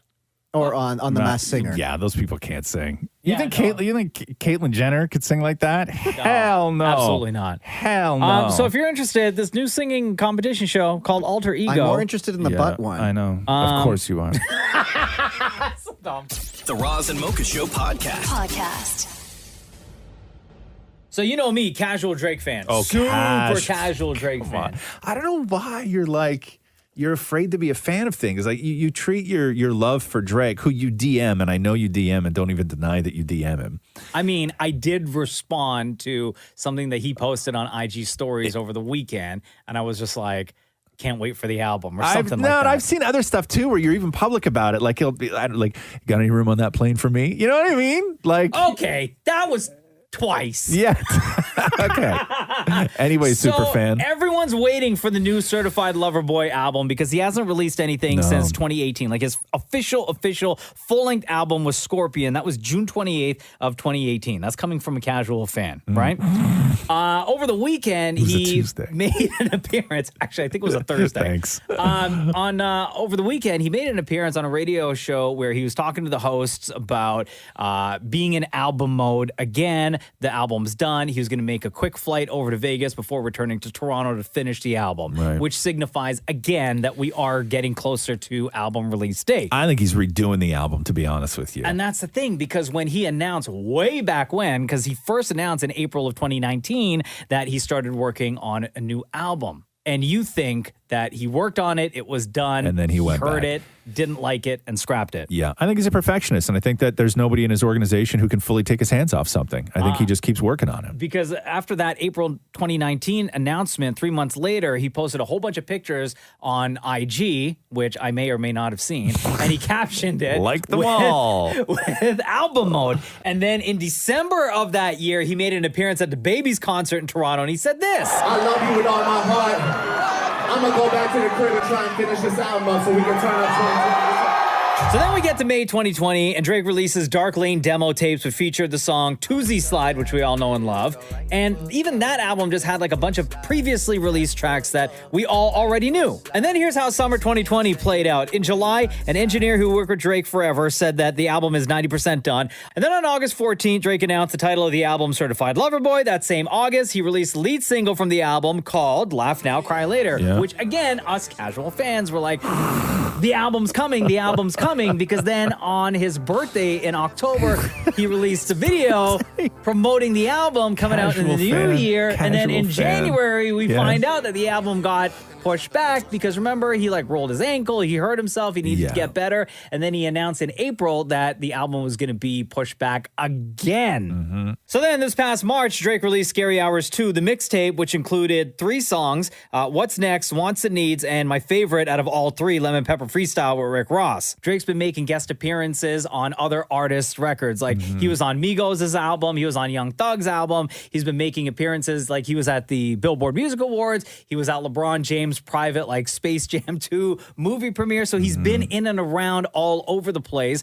but not talking about the album up until this past weekend. He's got that new girlfriend. He's got that new girlfriend where he rented out Dodger Stadium. He's got a lot going on, man. She said you didn't like that idea. No, I don't like that idea. I think it's tacky. So allegedly, according to Drake, over the weekend, he said, we are getting Certified Lover Boy. He is supposed to be in his hometown in Toronto this week, working on it, hopefully finalizing it, and maybe by the end of summer, we'll get it, which for me as a casual fan who doesn't really know too much about like the timeline of things that Drake's been up to, will be very happy to get. September is what I'm saying. Long weekend, maybe? No. Late September. Oh. Yeah. Well, we got to wait. The Roz and Mocha Show podcast. Before we get to Carey Price, let's talk about Luke Prokop. Luke Prokop, the third-round pick of the Nashville Predators in the 2020 draft, is now the first active player under an NHL contract to come out as gay. This is Luke. Hi, everyone. While the past year and a half has been crazy, it has also given me the chance to find my true self. I'm no longer scared to hide who I am. Today, I'm proud to publicly tell everyone that I'm gay. I came home from Calgary after my season ended because of COVID. I was lying in bed one night, just deleted a dating app for the 4th or 5th time, and I was just extremely frustrated because I couldn't be my true authentic self. And in that moment I said, enough's enough. I'm accepting who I am. I want to live the way I want to, and I'm going to accept myself as a gay man. There you go. Maury? I think this is fantastic. I hope that him coming out doesn't affect anything for his career in hockey. I hope that this is just absolutely amazing for him. Yeah, I think we all feel that way. Yeah. How old is he? He's young, right? Oh, yeah, quite young. Yeah.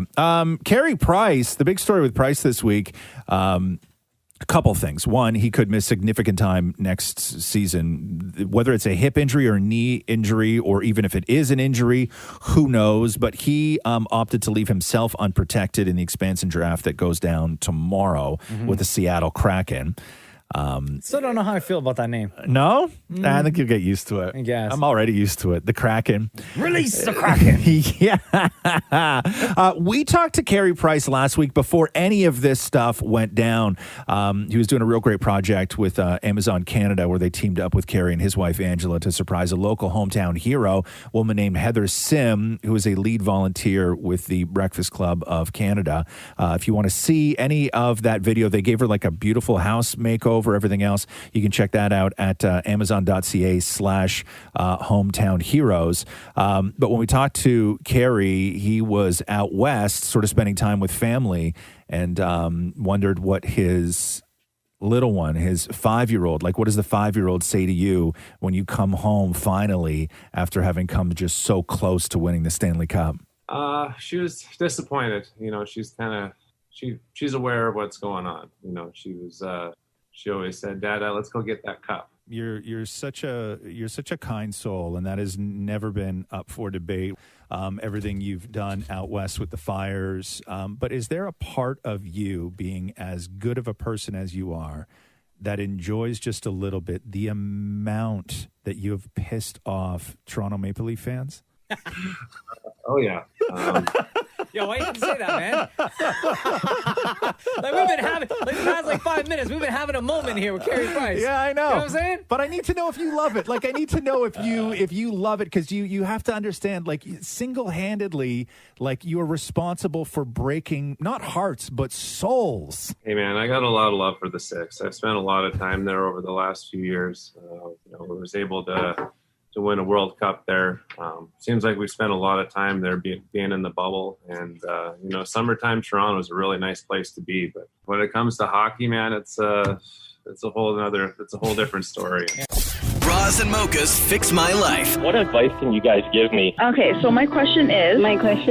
Got a problem you can't fix? Roz and Mocha got you. Natalia, it's Roz and Mocha. Hello. Hi. How are you? Good. How are you guys? Good. You got a lot on your mind, huh? So much. Too much. I'm trying to decide about going back to school or work full-time. Yeah, you were says, Roz and Mocha Fix My Life. I want to go back to college by January, but I also need to move out by then. I live at home, but haven't been able to work since March. I feel that I need to either go into full-time work and give up the idea of college for now, or move 6 hours away to live with my mom to have a chance at starting school in January. Both options seem very difficult to follow through on. Any words of wisdom would be greatly appreciated. So where are you living now? I'm living with my dad, actually. Oh, okay. It's just an insane household that I would prefer to get out of. Oh, okay, so it's your choice to get out. You're not getting kicked out. No. How old are you? 23. Okay. Have you done post-secondary yet? Have you already done a round of college? Yeah, so I already have a diploma. What? Social service work. How much is your student debt? I also went to a year of university, so it's pretty high. What's your student debt? 15,000 around there. 15? Yeah. Okay, that's not that bad. It's not 40 like other people. And what would you be going to college for? Engineering this time. Generally, I would say that, and you're 23, right? Yeah. And the engineering program is how many years? 2 to 3. 2 to 3. So you're going to be 23, 24, 25, maybe 26 coming out of there. And what's this round of college going to cost you? I think it's about $4,000 or $5,000 a year. $4,000 or $5,000 a year. Okay, so that's 15. So you're going to be 26 coming out with working your way into the workforce with 30,000+ in debt, right? Yeah. Okay. Normally, I would tell people, my advice is people just have this love for learning, and you can learn outside of college, Goodwill Hunting style. Okay. Absolutely. I would deter anybody who's already been there once to not go to college unless it is for something where the career afterwards specifically requires a specific certificate, such as engineering or any of those things. But I would always vote against somebody putting off their years and just accumulating more debt to go into something where they don't have a full handle on what the max earning potential is in the career that you want. If you go to this engineering course, what's max earning potential in that, say, after 3, 4, 5 years? It starts at about $50K, and depending on the position, I think it can go up to $100K. And how much? And what are jobs like? Do they need people? Decently, yeah. I'm still debating between mechanical and civil, so it really depends. Oh, so you don't even know yet? Yeah. You want to make a lot of money? Take petroleum. Seriously. Yeah. And don't forget, too, with that money that you're going to end up owing, you know how many years or how long it's going to take, not to scare you, just paying off the interest alone? Mm-hmm. Yeah, it's a long time. Yeah, so I would say going back to school isn't the worst idea that I've heard. Because there's nothing wrong with a reset. There's nothing wrong with having gone to college and you're like, God, I'm $15,000 in debt and I'm going into a field of where I'm going to be making $30,000 for the next 4 or 5 years. There's nothing wrong with a reset. There's nothing wrong with saying, okay, not that you made a mistake, but maybe you didn't plan as well as you should have, and they make these decisions solely on the shoulders of people who are too young to maybe make those decisions going going into college and figuring out what you want to do for the rest of your life. So going back and doing something like engineering where you specifically need that diploma and that course and that certificate to then get a job, I think is one of the only reasons to go to college. And I would say, go. What are you doing? Like, what have you found a job based on your first diploma? No. No, I finished it and wasn't interested in going into the field at all. Okay. Oh, wow. Damn. Is there a chance that you're going to finish this engineering program and then be completely not interested in that field? I'm a little worried, but I think my main problem was that I just didn't go for what I really wanted to do. I went for something else a bit easier. I understand. Yeah. That's solid advice from Roz, though. Yeah, I would say I would say you're in a good position to go back. Obviously, you want to get out of where you're living anyway, right? Mm-hmm. So why not go with the full reset? I know it's terrifying. Starting over is terrifying. Moving away is terrifying. Will you have a clearer mind moving in with your mom? I think so. It's just leaving the life I've known for pretty much my whole life. Yeah. Yeah. You got to build a new one. But to me, it doesn't sound like you really love that life. You're living in a madhouse. Fair enough, yeah. And sometimes change is good. Yeah. All right? It'll do you some good. Yeah. Okay, that's good advice. Actually. Yeah. Go for it. Do the full reset. Hit that button. Yeah. All right. Good idea. Yeah. Okay. Are you going to ask me the question? Between Roz and Mocha, who's your favorite? It's Roz. Yeah. Always has been. Oh, from wow. the beginning. Yeah. When you say from the beginning, how long ago was the beginning for you? 3 years ago, I think. Okay. Oh, nice. Because of the laugh. My laugh? Yeah. Oh, I don't know about that. Are you sure you're not confusing Roz for Mocha? I'm positive. The tall one. Yeah. Oh. Are you sure you're not wow. confusing There's a lot of Mocha ways you for could have Roz? differentiated between the two of us. Yeah. To go with the tall one. That cuts deep. You could have said white. Someone you got the growly laugh. Thank you, Natalia. No problem. Have a good day, guys. Roz and Mocha's Fix My Life. On Kiss. Okay. News time. Hey, Mocha. Yes, sir. Are you ready? Of course, brother. Let's do the news. A Roz and Mocha Show and Kiss 92.5 News Break. Jennifer Lopez talking to Hoda Kotb, and J-Lo was on with Lin-Manuel Miranda to re-up the re-release of their song, Love Makes the World Go Round. And this was the song that they had released for the 5th anniversary of the Pulse nightclub shooting down in Orlando. And everybody who talks to J-Lo, whether you're a friend or not, they all want to know about Ben Affleck. And listen to the way Hoda tries to get Jen to talk about Ben, and listen to how much Jen does not want to talk about Ben. Well, then you can busy yourself with whatever business. If you need to text somebody, I need to have a little girl talk with my girl, just a little. You look happy. Look, I've known you for years. I am happy. You look happier. I'm always happy when you see me, Hoda. No. You look happier. Look, I just have to tell you, every time I see a picture of you and Ben, I'm like, she looks happier. She looks happier. Are we happier? Girl. The song is out 5 Oh! 5 years since we've done it, and I believe that message of loving one another and coming together and love is never more relevant than it is right now. Wait, it's me you're talking to. You know that? I know. You can call me. You have my number. Oh! So what are you trying to do? Keep it under wraps?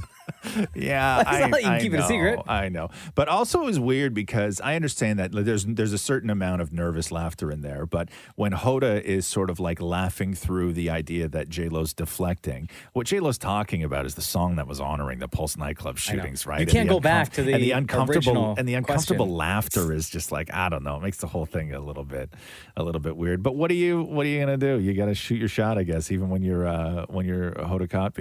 The Roz and Mocha Show podcast.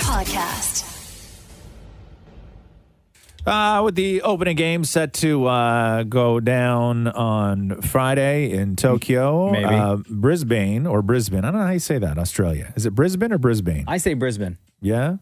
Brisbane, Australia was officially announced the host city for the 2032 Olympics. Listen to this. The 36th Olympiad are awarded to Brisbane, Australia. So we've seen these before, right? Yeah. When all these countries put in their bids to compete to become the one to host the games, and then they all get together, they send their delegates, and then one of the guys from the IOC stands up and they hold up a card and they announce who the winner is, and then the delegates from that country all explode, as you heard on the end of that clip. But Brisbane was the only one in contention. Oh, nobody else wanted to. And they still celebrated like that.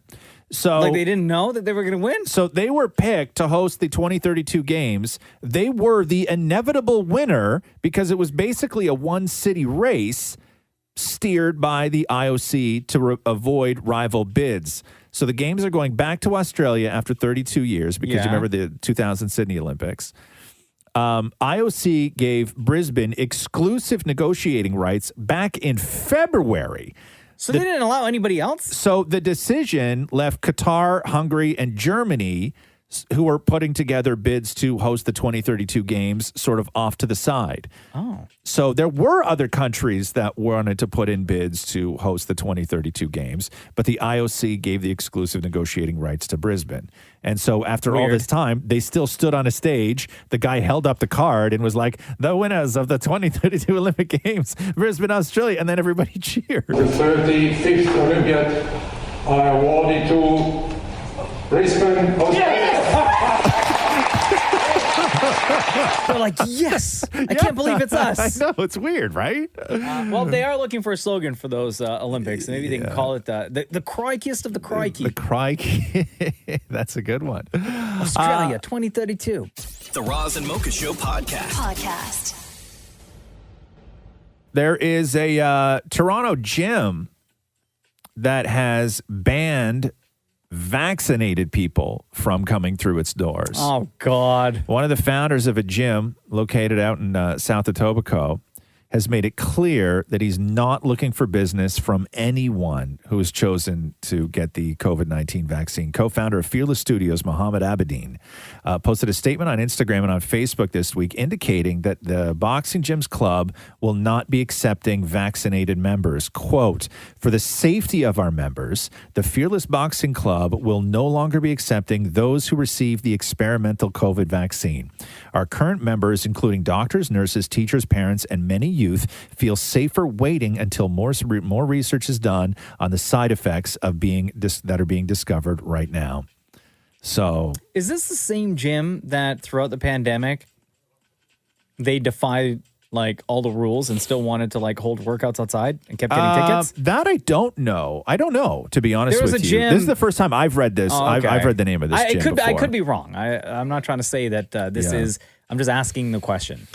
But Fearless is... So no bueno on the vaccination out at Fearless Gym. So I can't go there and get my boxing on? No, you cannot. No, you cannot. My jab, my cross, my hook, uppercut, none of that. Uppercut. Knock him out. What was that from? Mike Tyson's Punch Out? Yeah.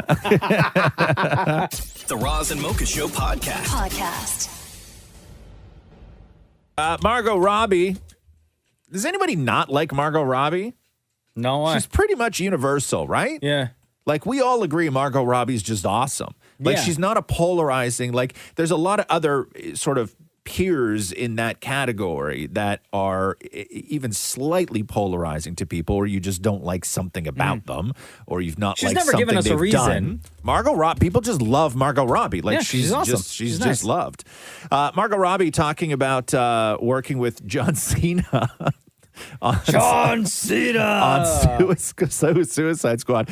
Jimmy Kimmel Live is Jimmy's on vacation, so Anthony Anderson was filling in as guest host. But listen to Margot. Yes, so actually, John, I think I said this to you when we first met, but I watched WWE when I was growing up. When I was a kid, I loved The Undertaker, and then obviously when I was a teenager, I kind of stopped watching. But then, as a late teen, early 20s, I had a boyfriend who was obsessed with John Cena, so much so that he dressed as John Cena for his 21st birthday and had a cardboard cutout of John Cena in his bedroom. So I slept in a room for 2 years with a life-size cardboard cutout of John Cena in the room.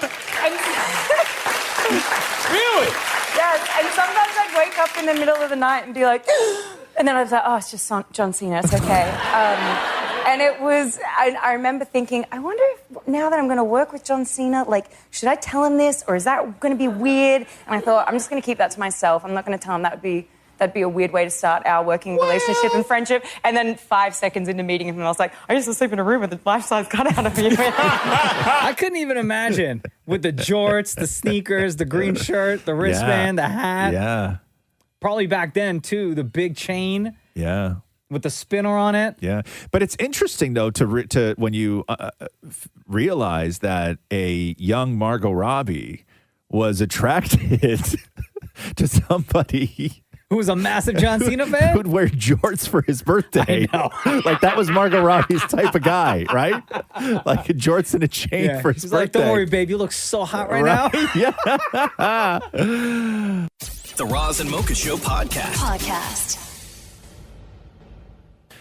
Courtney Cox, along with Jennifer Aniston, Lisa Kudrow, Matt LeBlanc, Matthew Perry, and David Schwimmer, were nominated for Outstanding Variety Special for their work as exec producers on The Reunion Show. Okay. And then Courtney Cox recently just said in an interview, honestly, I am so happy that The Reunion has been recognized because I think it's terrific. But she goes on to say that's not exactly the Emmy I was looking for, if I'm being honest with you. Because Courtney Cox was the only cast member never nominated for an Emmy for Friends. Oh, seriously? Yeah. Did not know that. Yeah. So Friends, in total during its run, 62 Emmy nominations, and it won 6 times, once for Outstanding Comedy Series in 2002. Lisa Kudrow won for Outstanding Supporting Actress in 98, and Jennifer Aniston won for Lead Actress in 2002. David Schwimmer was nominated in 95. Matthew Perry was nominated in 2002, and Matt LeBlanc was nominated in 2003 and 2004. Never was Courtney Cox nominated. So even though she got, I wonder why. Yeah, I don't That's know. weird. It's weird, right? That's very weird. Everybody else on the cast except for her? Yeah, yeah, which doesn't make a lot of sense, right? And I didn't know. I know Jennifer Aniston was a big star on that show. I don't know if she was ever billed as the lead.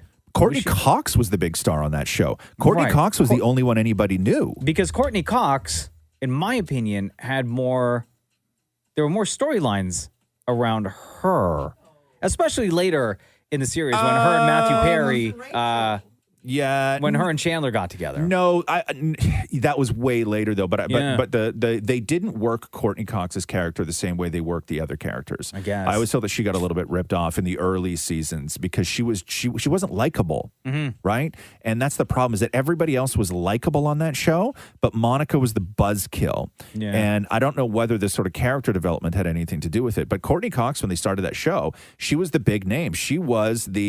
Courtney Cox was, from the Bruce Springsteen video. Like, she was the only one that people knew. Nobody knew who Jennifer Aniston was or Matt LeBlanc. Interestingly enough, is when they wanted her for the show, she was supposed to be Rachel, and she said, I am more like Monica. She wanted to play Courtney Monica. Cox? Yeah. Really, huh? Yeah. Look at me, fountain of info. Could you imagine Courtney Cox as Rachel? No, absolutely No, not. I know. No. I know. But anyway, she did get the Emmy nomination. It's not the one that she wanted. The Roz and Mocha Show podcast.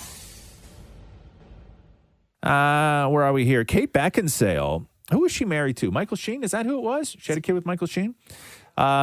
She was talking about dating and how it's weird because the idea of somebody like Kate Beckinsale having never been on a date before, I know is kind of shocking. What are you talking about? Yeah, but according to Kate Beckinsale, that's the truth. Do you know, I've really barely ever been on a date. I literally kind of meet someone, get to know them at work, and then either marry them or get pregnant by them. I don't think I've ever been on one of those like, a friend has set me up and I'm meeting a total stranger. I've never done. I just can't think of anything I'd hate more than sitting in front of somebody I don't know that chances are I won't like, and then have to sit and watch them eat food. Yeah, she knows. She's got her thing. She knows what she likes. Right? Did you go on a lot of dates? Yeah. Have you ever been on a date where you didn't know the person, where you like met them somewhere and you met them for the first time at that place? Where I met them At that place? No. Like where somebody said, "Hey, I got this great friend. I'm going to hook you guys up," and then Oh, you no, went and no, met, no, you no. went and met for dinner. No, and, no, and nothing on like Lava Life or anything No. like that, where You? met a total stranger. I've been on dates where I didn't know the person. Here comes before. the date expert. Damn it, Maury. I did a speed date night where they ding the bell and you move on to the next Did guy. that work though? That's no, a it was gimmick, the worst right? experience ever. You get like 5 minutes to talk to the person at the table. Yeah. Then somebody dings the bell and then you move on to the next Did table. somebody ever ding you before the 5 minutes was up? You can't do that. What do you mean you can't do that? Sorry, no- let me rephrase the question. Did you get the sense that somebody wanted to ding you Yes, before? absolutely. Okay, yeah, perfect. How many tables? Every single one? Did anything come out of it though? Like, did Not a you thing. get a number? No. Did you make a connection? No, I saw other people connect. You I went did. home alone, yeah. You went home alone, and Yeah. they all stayed back together, waited for you to leave? Oh, no. No. Get him out of here. You're the one guy? They were all like, you know what, man? Like, listen. Yeah. There's no connections here. We're just gonna wrap up early. We're gonna Yeah. why don't you go? We're gonna help clean up. Yeah. And I was like, He's all right, gone. cool. Yeah. Even the one guy left over probably had a better time without you there.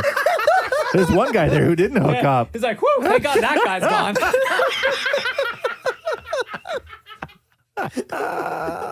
Speed dating. God, that was a thing, huh? My God. The Roz and Mocha Show podcast. So the story is that the rumor, not at all true. Okay. I don't know if it's true. Oh. I don't know. Okay. But that Olivia Wilde and Harry Styles got married. No. That's what I'm saying. So Come on. anyway, so Olivia Wilde's getting off a plane. I think she was coming from Italy. I can't be 100% positive. But the paparazzi approached her as she was leaving the airport, leaving LAX. Yeah. And Anyone see a ring on her finger? well, they get to that. Oh. But just like to have to deal with this. Like Buongiorno, welcome back from Italy? No, just listen to the way that these guys talk to people. It's so wild. Olivia Wilde. And there is one moment where you hear Olivia's voice, and what she says, because it may not be clear, is she says, "I'm never going to talk to you guys." So now you know what she says in this. Listen to what she's got to deal with getting off a flight. Olivia, how are you? Welcome back to LA. We gotta ask. There's a massive internet conspiracy that you and Harry are already married. Not true? True? Maybe? Never gonna talk to you guys. You know? Get it? Just in case he doesn't know, what size ring are you? We can kind of get it out there. Oh, there's no way you can share your ring size. Can we talk Britney? Free Britney? No? I don't see there's a ring on the finger, so we can say no, not yet. Maybe. All right. Oh my God, so pathetic, You know bro. what I mean? So thirsty, Yeah. huh? Loser. Are they not allowed to have security at, or like airport security to brush these guys She away? had somebody with her, but I guess it was just like a limo driver, Oh, just like okay. carrying They're probably her all bags, just carrying used her to it bags too, and right? stuff like that. Yeah, they're used to it. But she had like people get tipped off, right? Like the people who work for the airline or whoever else in airports, they tip everybody off. Like when you see Olivia Wilde walking out of this airport, Yeah. she has sunglasses on, a COVID mask, and a hoodie pulled up over her head. Like, unless you know somebody specifically says Olivia Wilde is walking out, black mask, blue jeans, dark glasses, white hoodie, you would never know it was Olivia But it Wilde. also starts from where she's flying from. Those paparazzi will tell the paparazzi Oh, in yeah, LA yeah, what it's the a flight whole- number, everything. Yeah, it's a whole thing. It's a whole organization. Whole organization. Yeah. Yeah. Losers. Yeah. The Roz and Mocha Show podcast. Giannis, and I'm going to try this for the first time ever. Oh, okay. You want to turn the music down? Sound it out. Giannis Antetokounmpo. There you go. There we go. Celebrated his NBA title with a quick stop to Chick-fil-A. So he got 50 points in that final game. Yeah, So he goes to killed it. Chick-fil-A and orders 50 sandwiches. This is a free promo right here, but it is what it is. Chick-fil-A, Chick-fil-A. Can I have, please, a 50-piece Mac Minis? 50 exactly. Okay. Not 51, not 49. Chicken Minis, yes. And let me have a large drink, no ice, half Sprite, half lemonade. This is how this is going to be? Oh, my goodness. Let's go! Just fans found them. Bird C6! Oh, wow. Bird C6! You know what? I am actually genuinely happy for that So am guy. I, yeah. Really, really happy for Yeah. him. You know, the one comment I saw, because that video was going around like crazy yesterday, right? Yeah. So multiple places were posting it. How many people were shocked and were like, I have to now try Sprite and lemonade? Like, right. I was going to ask you about that. Is that a thing? Have you never tried Sprite and lemonade? No. Oh, No. it's good. Is it? It's just carbonated lemonade. Yeah? Yeah. No, I've never. With no It's ice, great. though, huh? Yeah. No ice. That's a warm drink, though. Yeah. That doesn't, I think that you would need that to remain cold. Sprite and lemonade. To me, that wouldn't taste good warm. I don't like warm lemonade. Yeah. Lemonade needs to be cold. Yeah, it needs to be nice and chill. Yeah, but Sprite and but lemonade. So many people were like, oh, I have to try this now. Yeah. What's the difference between Sprite and 7-Up? Nothing. They're the same, just different companies. What's the difference? They don't taste the same, though, do they? One is sweeter. Which one? No. One is sweeter. Which one's sweeter? Sprite, 7-Up. 7-Up is sweeter. 7-Up. But what does one of them have, like, not have lime in it or something like that? I thought they both have. No, they both. I don't lemon think and lime. I don't think 7-Up does it? I haven't had 7-Up since I was probably 8.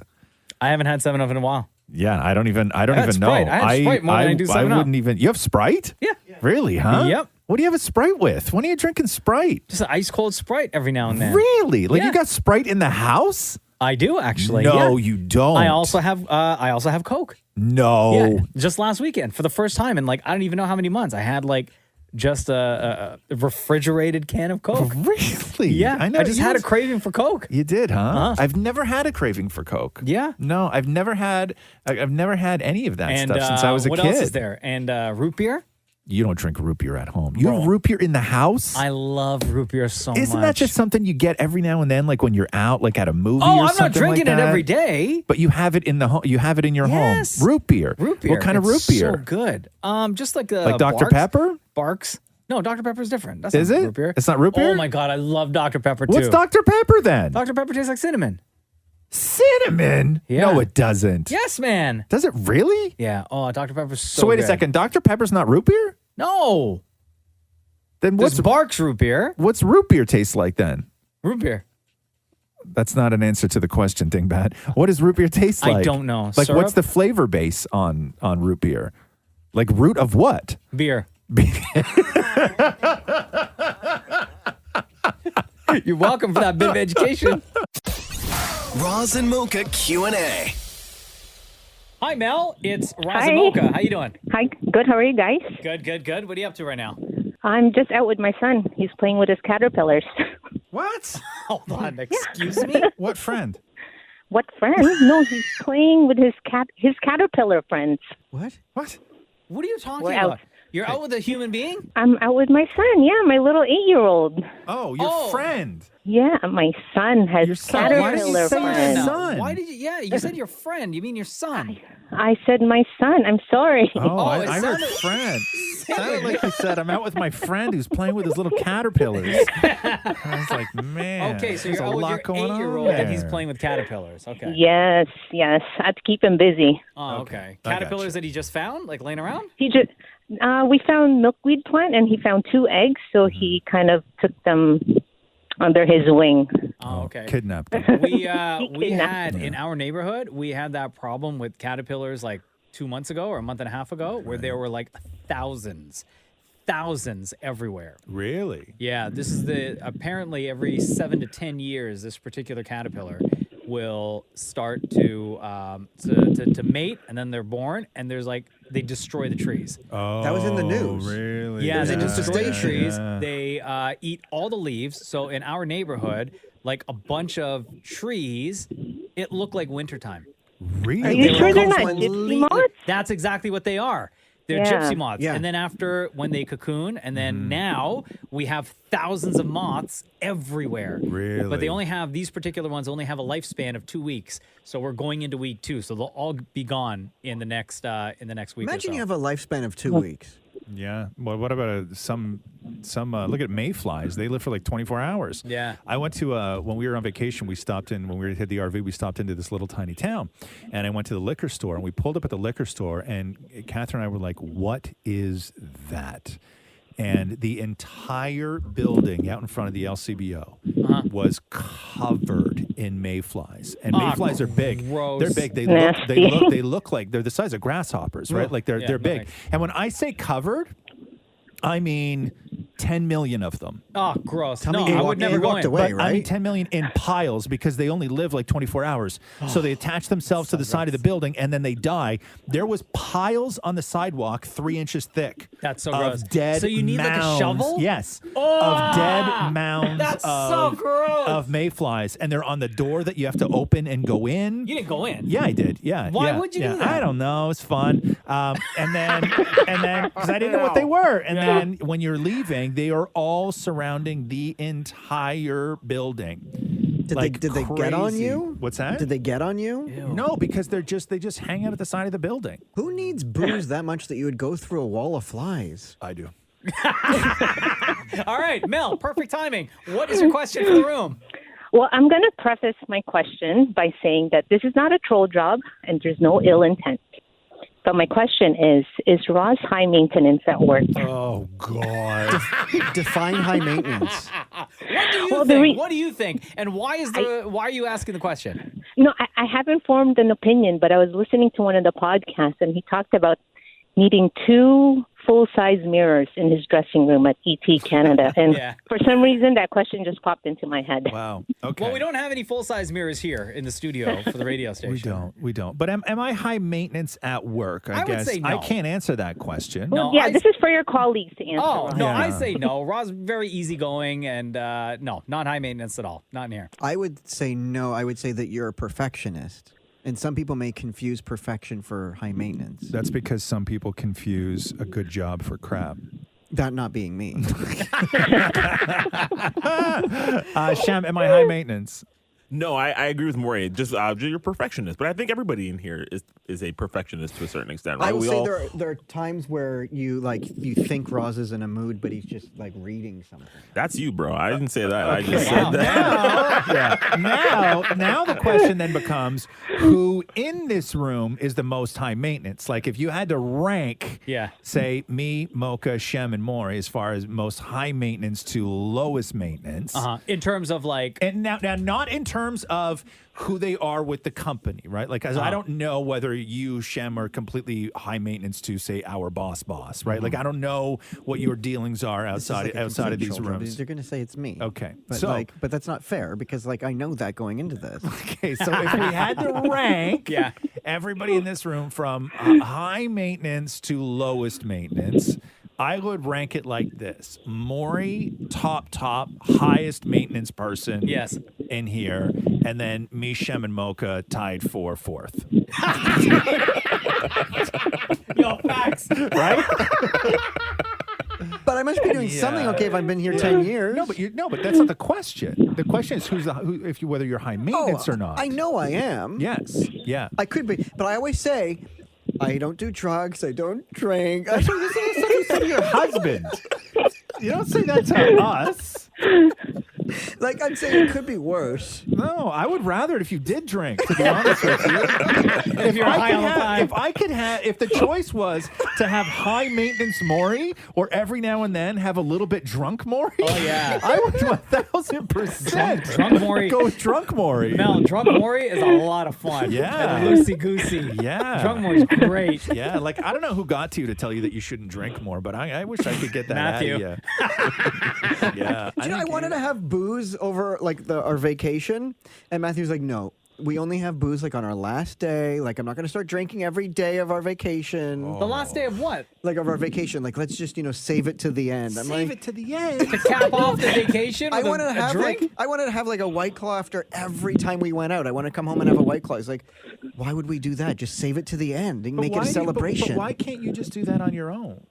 Because if I crack open the can, he's gonna be like, "Oh, is there something you want to talk about?" Oh my God! Yeah, don't you? Yeah, and just say this: I would like to have a drink, get a little bit buzzed, and then make out with you. Oh, I should try that. He might be like, okay, good, drink more. Yeah. You think he would? You think he'd be into that? Yes. Try that today. Try that today. As soon as you get home today, go straight to the fridge and crack open a drink. Yeah. But do you say that kind of stuff to each other normally?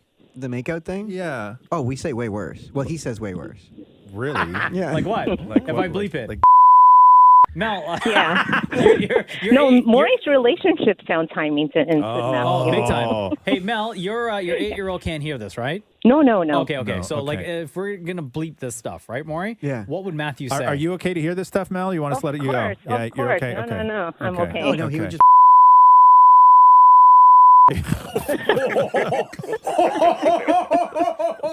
And then at that point, what do you do? Okay, hold on here.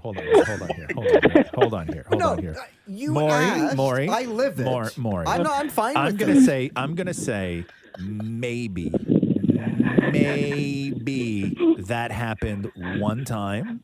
No, that happens all the time. But how many times is there follow through? Oh, very rarely. Okay. Very or very never? rarely, Very if rarely. not never. You're not calling my husband. He doesn't do You're it. not calling my husband. He does you that. Can't, you can't, Mocha. I can't talk Yes, about please? that stuff on the radio. He does that to be funny, not to be flirty. Yes. No, you can't do that. Why? I'm gonna unplug. If I said on the radio, like, Yeah. So you don't want me to call him? what part of "don't call him"? Do you Mel, I wish you could see Maury's face right now. He's all agitated. Please call him. Looks like he's got a bug in his butt. He's all so like, scared. he's so He can't scared. sit still. Yo, this is so much fun, Mel. Thank you. Thank you so much. We appreciate your time. You have a great day. Have a great day. Thank you. Bye. Bye. You can be okay, Maury? I'm staring at the phone. Yeah. Okay, Ray has. Oh, this is a great question for you, Roz. Ray. And I'm actually kind of curious to the answer as well. Okay. Are there any celebrity chefs or cooking shows that Roz credits with his knowledge of cooking and techniques? I will say that the best chefs, techniques, education, most entertaining, all of those things when it comes to food for me are not your typical celebrity chefs. They are all YouTube chefs. Gotcha. And there's a lot of great ones on there's YouTube. a lot of great ones, man. Like and you can go deep, right? Like that's the thing about it's so specific. Like if you're like, okay, here's what I want to do. I want to make a Philly cheesesteak sandwich, but I want to make an authentic Philly cheesesteak sandwich. And the bread that they use, the rolls that they use in Philly cheesesteak sandwiches are very specific. So you can go and find somebody who is an expert at making specifically those rolls used for the world's best Philly cheesesteak sandwiches. So if you wanted to go all the way sort of down, you could start from scratch and make things in an incredibly authentic way. And people's YouTube channels, they've gotten really, really good. Like food, the problem with celebrity chefs now is the way that Food Network works is there's no more what they call pans and hands, okay? There's no more cooking instruction shows.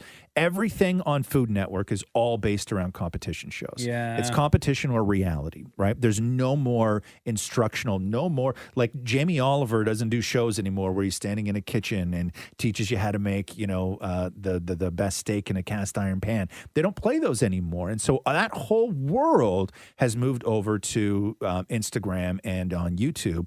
And so that cooking world, these are all people that I have no idea who they are for the most part, but I've learned so much and always go back and dip back to some of these accounts that I love on YouTube.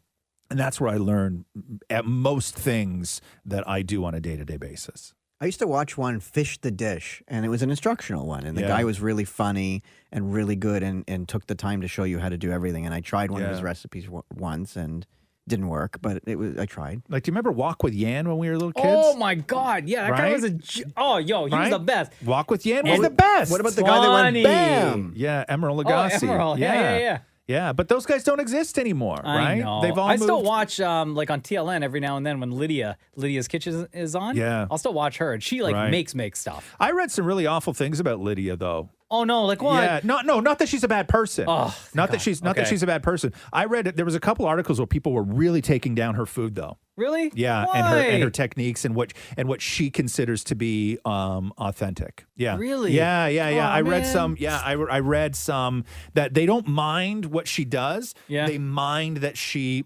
pawns it off as being any sort of authentic recipe. Gotcha. Is what people have a hard time with. Yeah.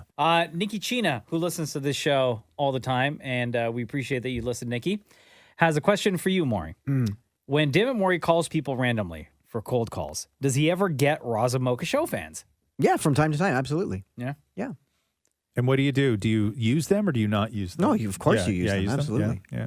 Jem Lowe has a question that you'll be keen to answer first, Roz. Mm-hmm. Chocolate almond or chocolate hazelnut? Chocolate raisin is not an option, nor should it be. Chocolate almond or chocolate hazelnut? I don't know if they What's mean... a hazelnut look like? I don't know. Hazelnut is a round round kind of ball, whereas obviously an almond is more of an almond shape. Yo, your description of things is like so amazing. Man. You should narrate for things for the blind. Yeah, it's almond shape. Yeah. Thanks. What does that mean? He's eating an almond. He puts the almond in his mouth. It's almond shaped. I'll go with. I don't know. I can't recall if I've ever had a chocolate covered hazelnut. Me neither. I'm sure you have. I'm not really a fan of a chocolate covered anything. Oh, chocolate almonds are the best. I love those. Have you not had a Ferrero Rocher? Don't like them. No, but you've had Oh, one. you don't like those? There's a hazelnut in the middle of that. Oh, but that's a Ferrero Rocher. That's not a chocolate covered hazelnut. Although chocolate covered raisins are pretty good. I'm gonna say Like glossettes. Ew. No, those are yes. I agree. No. Peanuts. I'll do glossette peanuts. No. But I won't do glossette Too dry. raisins. Chocolate covered cherries. No, thanks. I don't like those. What are you like? Your tastes, Maury, are that of somebody who like lived through the Depression and is in a retirement home. Like everything that you think is decadent was like decadent in like the 40s. Yeah. Like, oh, have you tried this chocolate covered cherries? Oh, thank you. Nobody likes those. My mom, you know those, what are those things called? They came in a little tiny box and it was a chocolate mound and in the middle of it had a cherry in it. What were those things called? Not the orange that you smack. No. Did I say anything like that? Bro, you're so far off. Did I say anything like that? No, I know what you're talking about. What was that thing called? It came in a little square box and they were like one-offs. They were singles. And you would open it up, and it was like a cherry, it was like a gooey cherry in the middle. Yes. It was like square shaped almost. Oh my God, are you even listening? I can't tell. He's not how many times have I said no, but square I'm picturing box? what you said. Yeah. No, but the actual chocolate. But you're asking follow-ups to questions I've already answered. What's it called, Shem? Cherry blossoms. Is that what it is? That's what those are called, aren't they? Really? They're Huh? gross. Yeah. I don't know. like those They're at all. disgusting. Like that so and like vile. the Big Turk. Oh, Yo, I saw. gross. We were in the grocery store the other day and they modified the Big Turk. What do you mean? You can get. So, like a lot of the chocolate companies, right? The chocolate bar companies or the chocolate companies that traditionally sell chocolate bars, they sell bags now of like mini versions of those chocolates. So you can get like mini Snickers or mini Twix or mini whatever, and Big Turk. You can get like a bag of these mini Big Turks. Mini Big Turks? So gross. Come on now. I hate that. Oh yeah, chocolate. they are. Yeah, Shem, you're right. They're called cherry blossoms, and those are gross. and the goo inside. So it's chocolate, and the goo inside, because there's a cherry in there, was like pink, right? Like it looked like it looks like it needs an antibiotic, right? Like the whole thing, like when you open it up and it comes oozing out, like it's the same cream that they put in the egg. I don't know, man. It's No way. It's the least appealing chocolate that I've ever seen in my life. But I've seen those ones. They're at the dollar store all the time. These ones? Yeah. Yeah, they're not Gross. good looking. Well, this is a great follow-up from Robin then. What is one ingredient, in your opinion, that completely ruins any dish? Mine is raisins. What? I guess a lot of people would say cilantro because they have the gene that makes it taste like soap, right? I don't mind cilantro. No, neither do I. I don't mind it at all. What's the one that makes things taste like licorice? Fennel? Fennel. Oh, yeah, I don't like fennel. You don't? I don't mind fennel. No.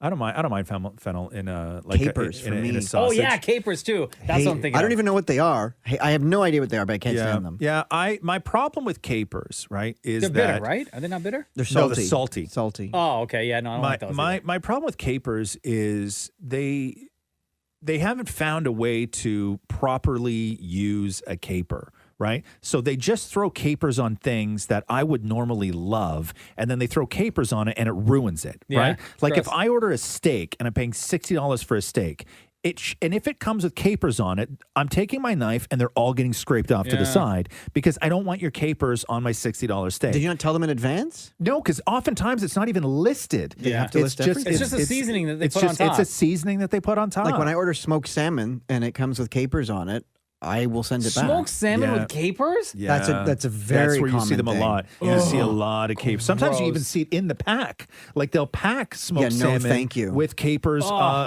with capers on it. Yeah. Capers is one of them. For me, it's not so much an ingredient, right? Like it's not so much like a specific thing, but for me, when something comes pre-sauced, I don't enjoy it. Right? So like if I order wings, Yeah. and I always say sauce on the side. I'm Mhm. always like, give me the hottest sauce you have on the side. If I order wings and they put the sauce on it, I will almost not even eat them. Really? Yeah. So what do you do? I mean, I will. I'll Like, have will you call some. I always call. Yeah. That's the one complaint I will always follow through on because to me it is a completely different thing. I love wings. I have wings sometimes 3 nights a week. Right? Yeah? I'll bake them. Yeah. Oh, damn. I will never eat wings with sauce on them. I love sauced up wings. Never. To me, it's a completely different thing. Yeah. To me, it's two I different like a things. good dry, extra Bone. crispy. Yeah, extra crispy. Yeah. Wow. No, I find it. Here's the thing with some like wings or chicken or whatever that's extra crispy. It's too much, and then you get too much of the grease flavor, too much of the crunch. It takes away, I feel, Yeah. from the actual chicken. I bake my wings now exclusively. Do you when really? I'm at home, yeah, for a long What about time. air frying and they them? come out. Nah, I'm not a fan of the air fryer. But with wings, if they are, Wait, you don't deep fry your wings?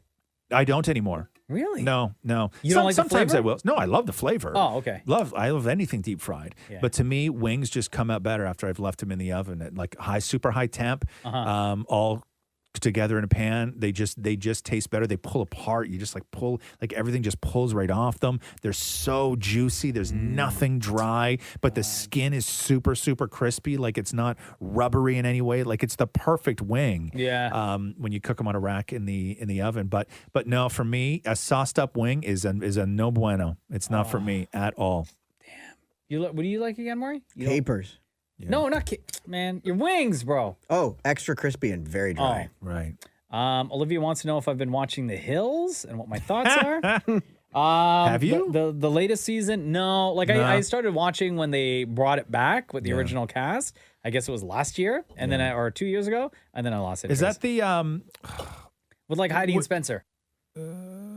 Yeah. Okay. I got you. Right? Yeah. I've never seen any of those shows.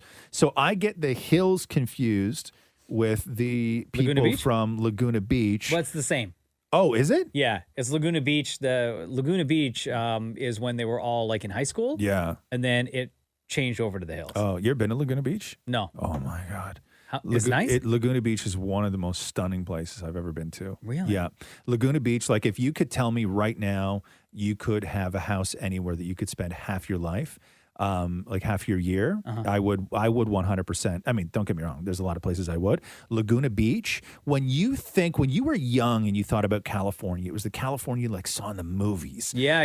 Where it was like these long boardwalks on the beach and these houses that were all cool and these tiny little like shops and restaurants and people on bicycles and all of this stuff. When you're in Los Angeles or even Santa Monica, that ain't the LA from the movies, right? When you go up to Santa Barbara, that's the LA from the movies. Even Santa Monica with the pier? Oh, it's gross.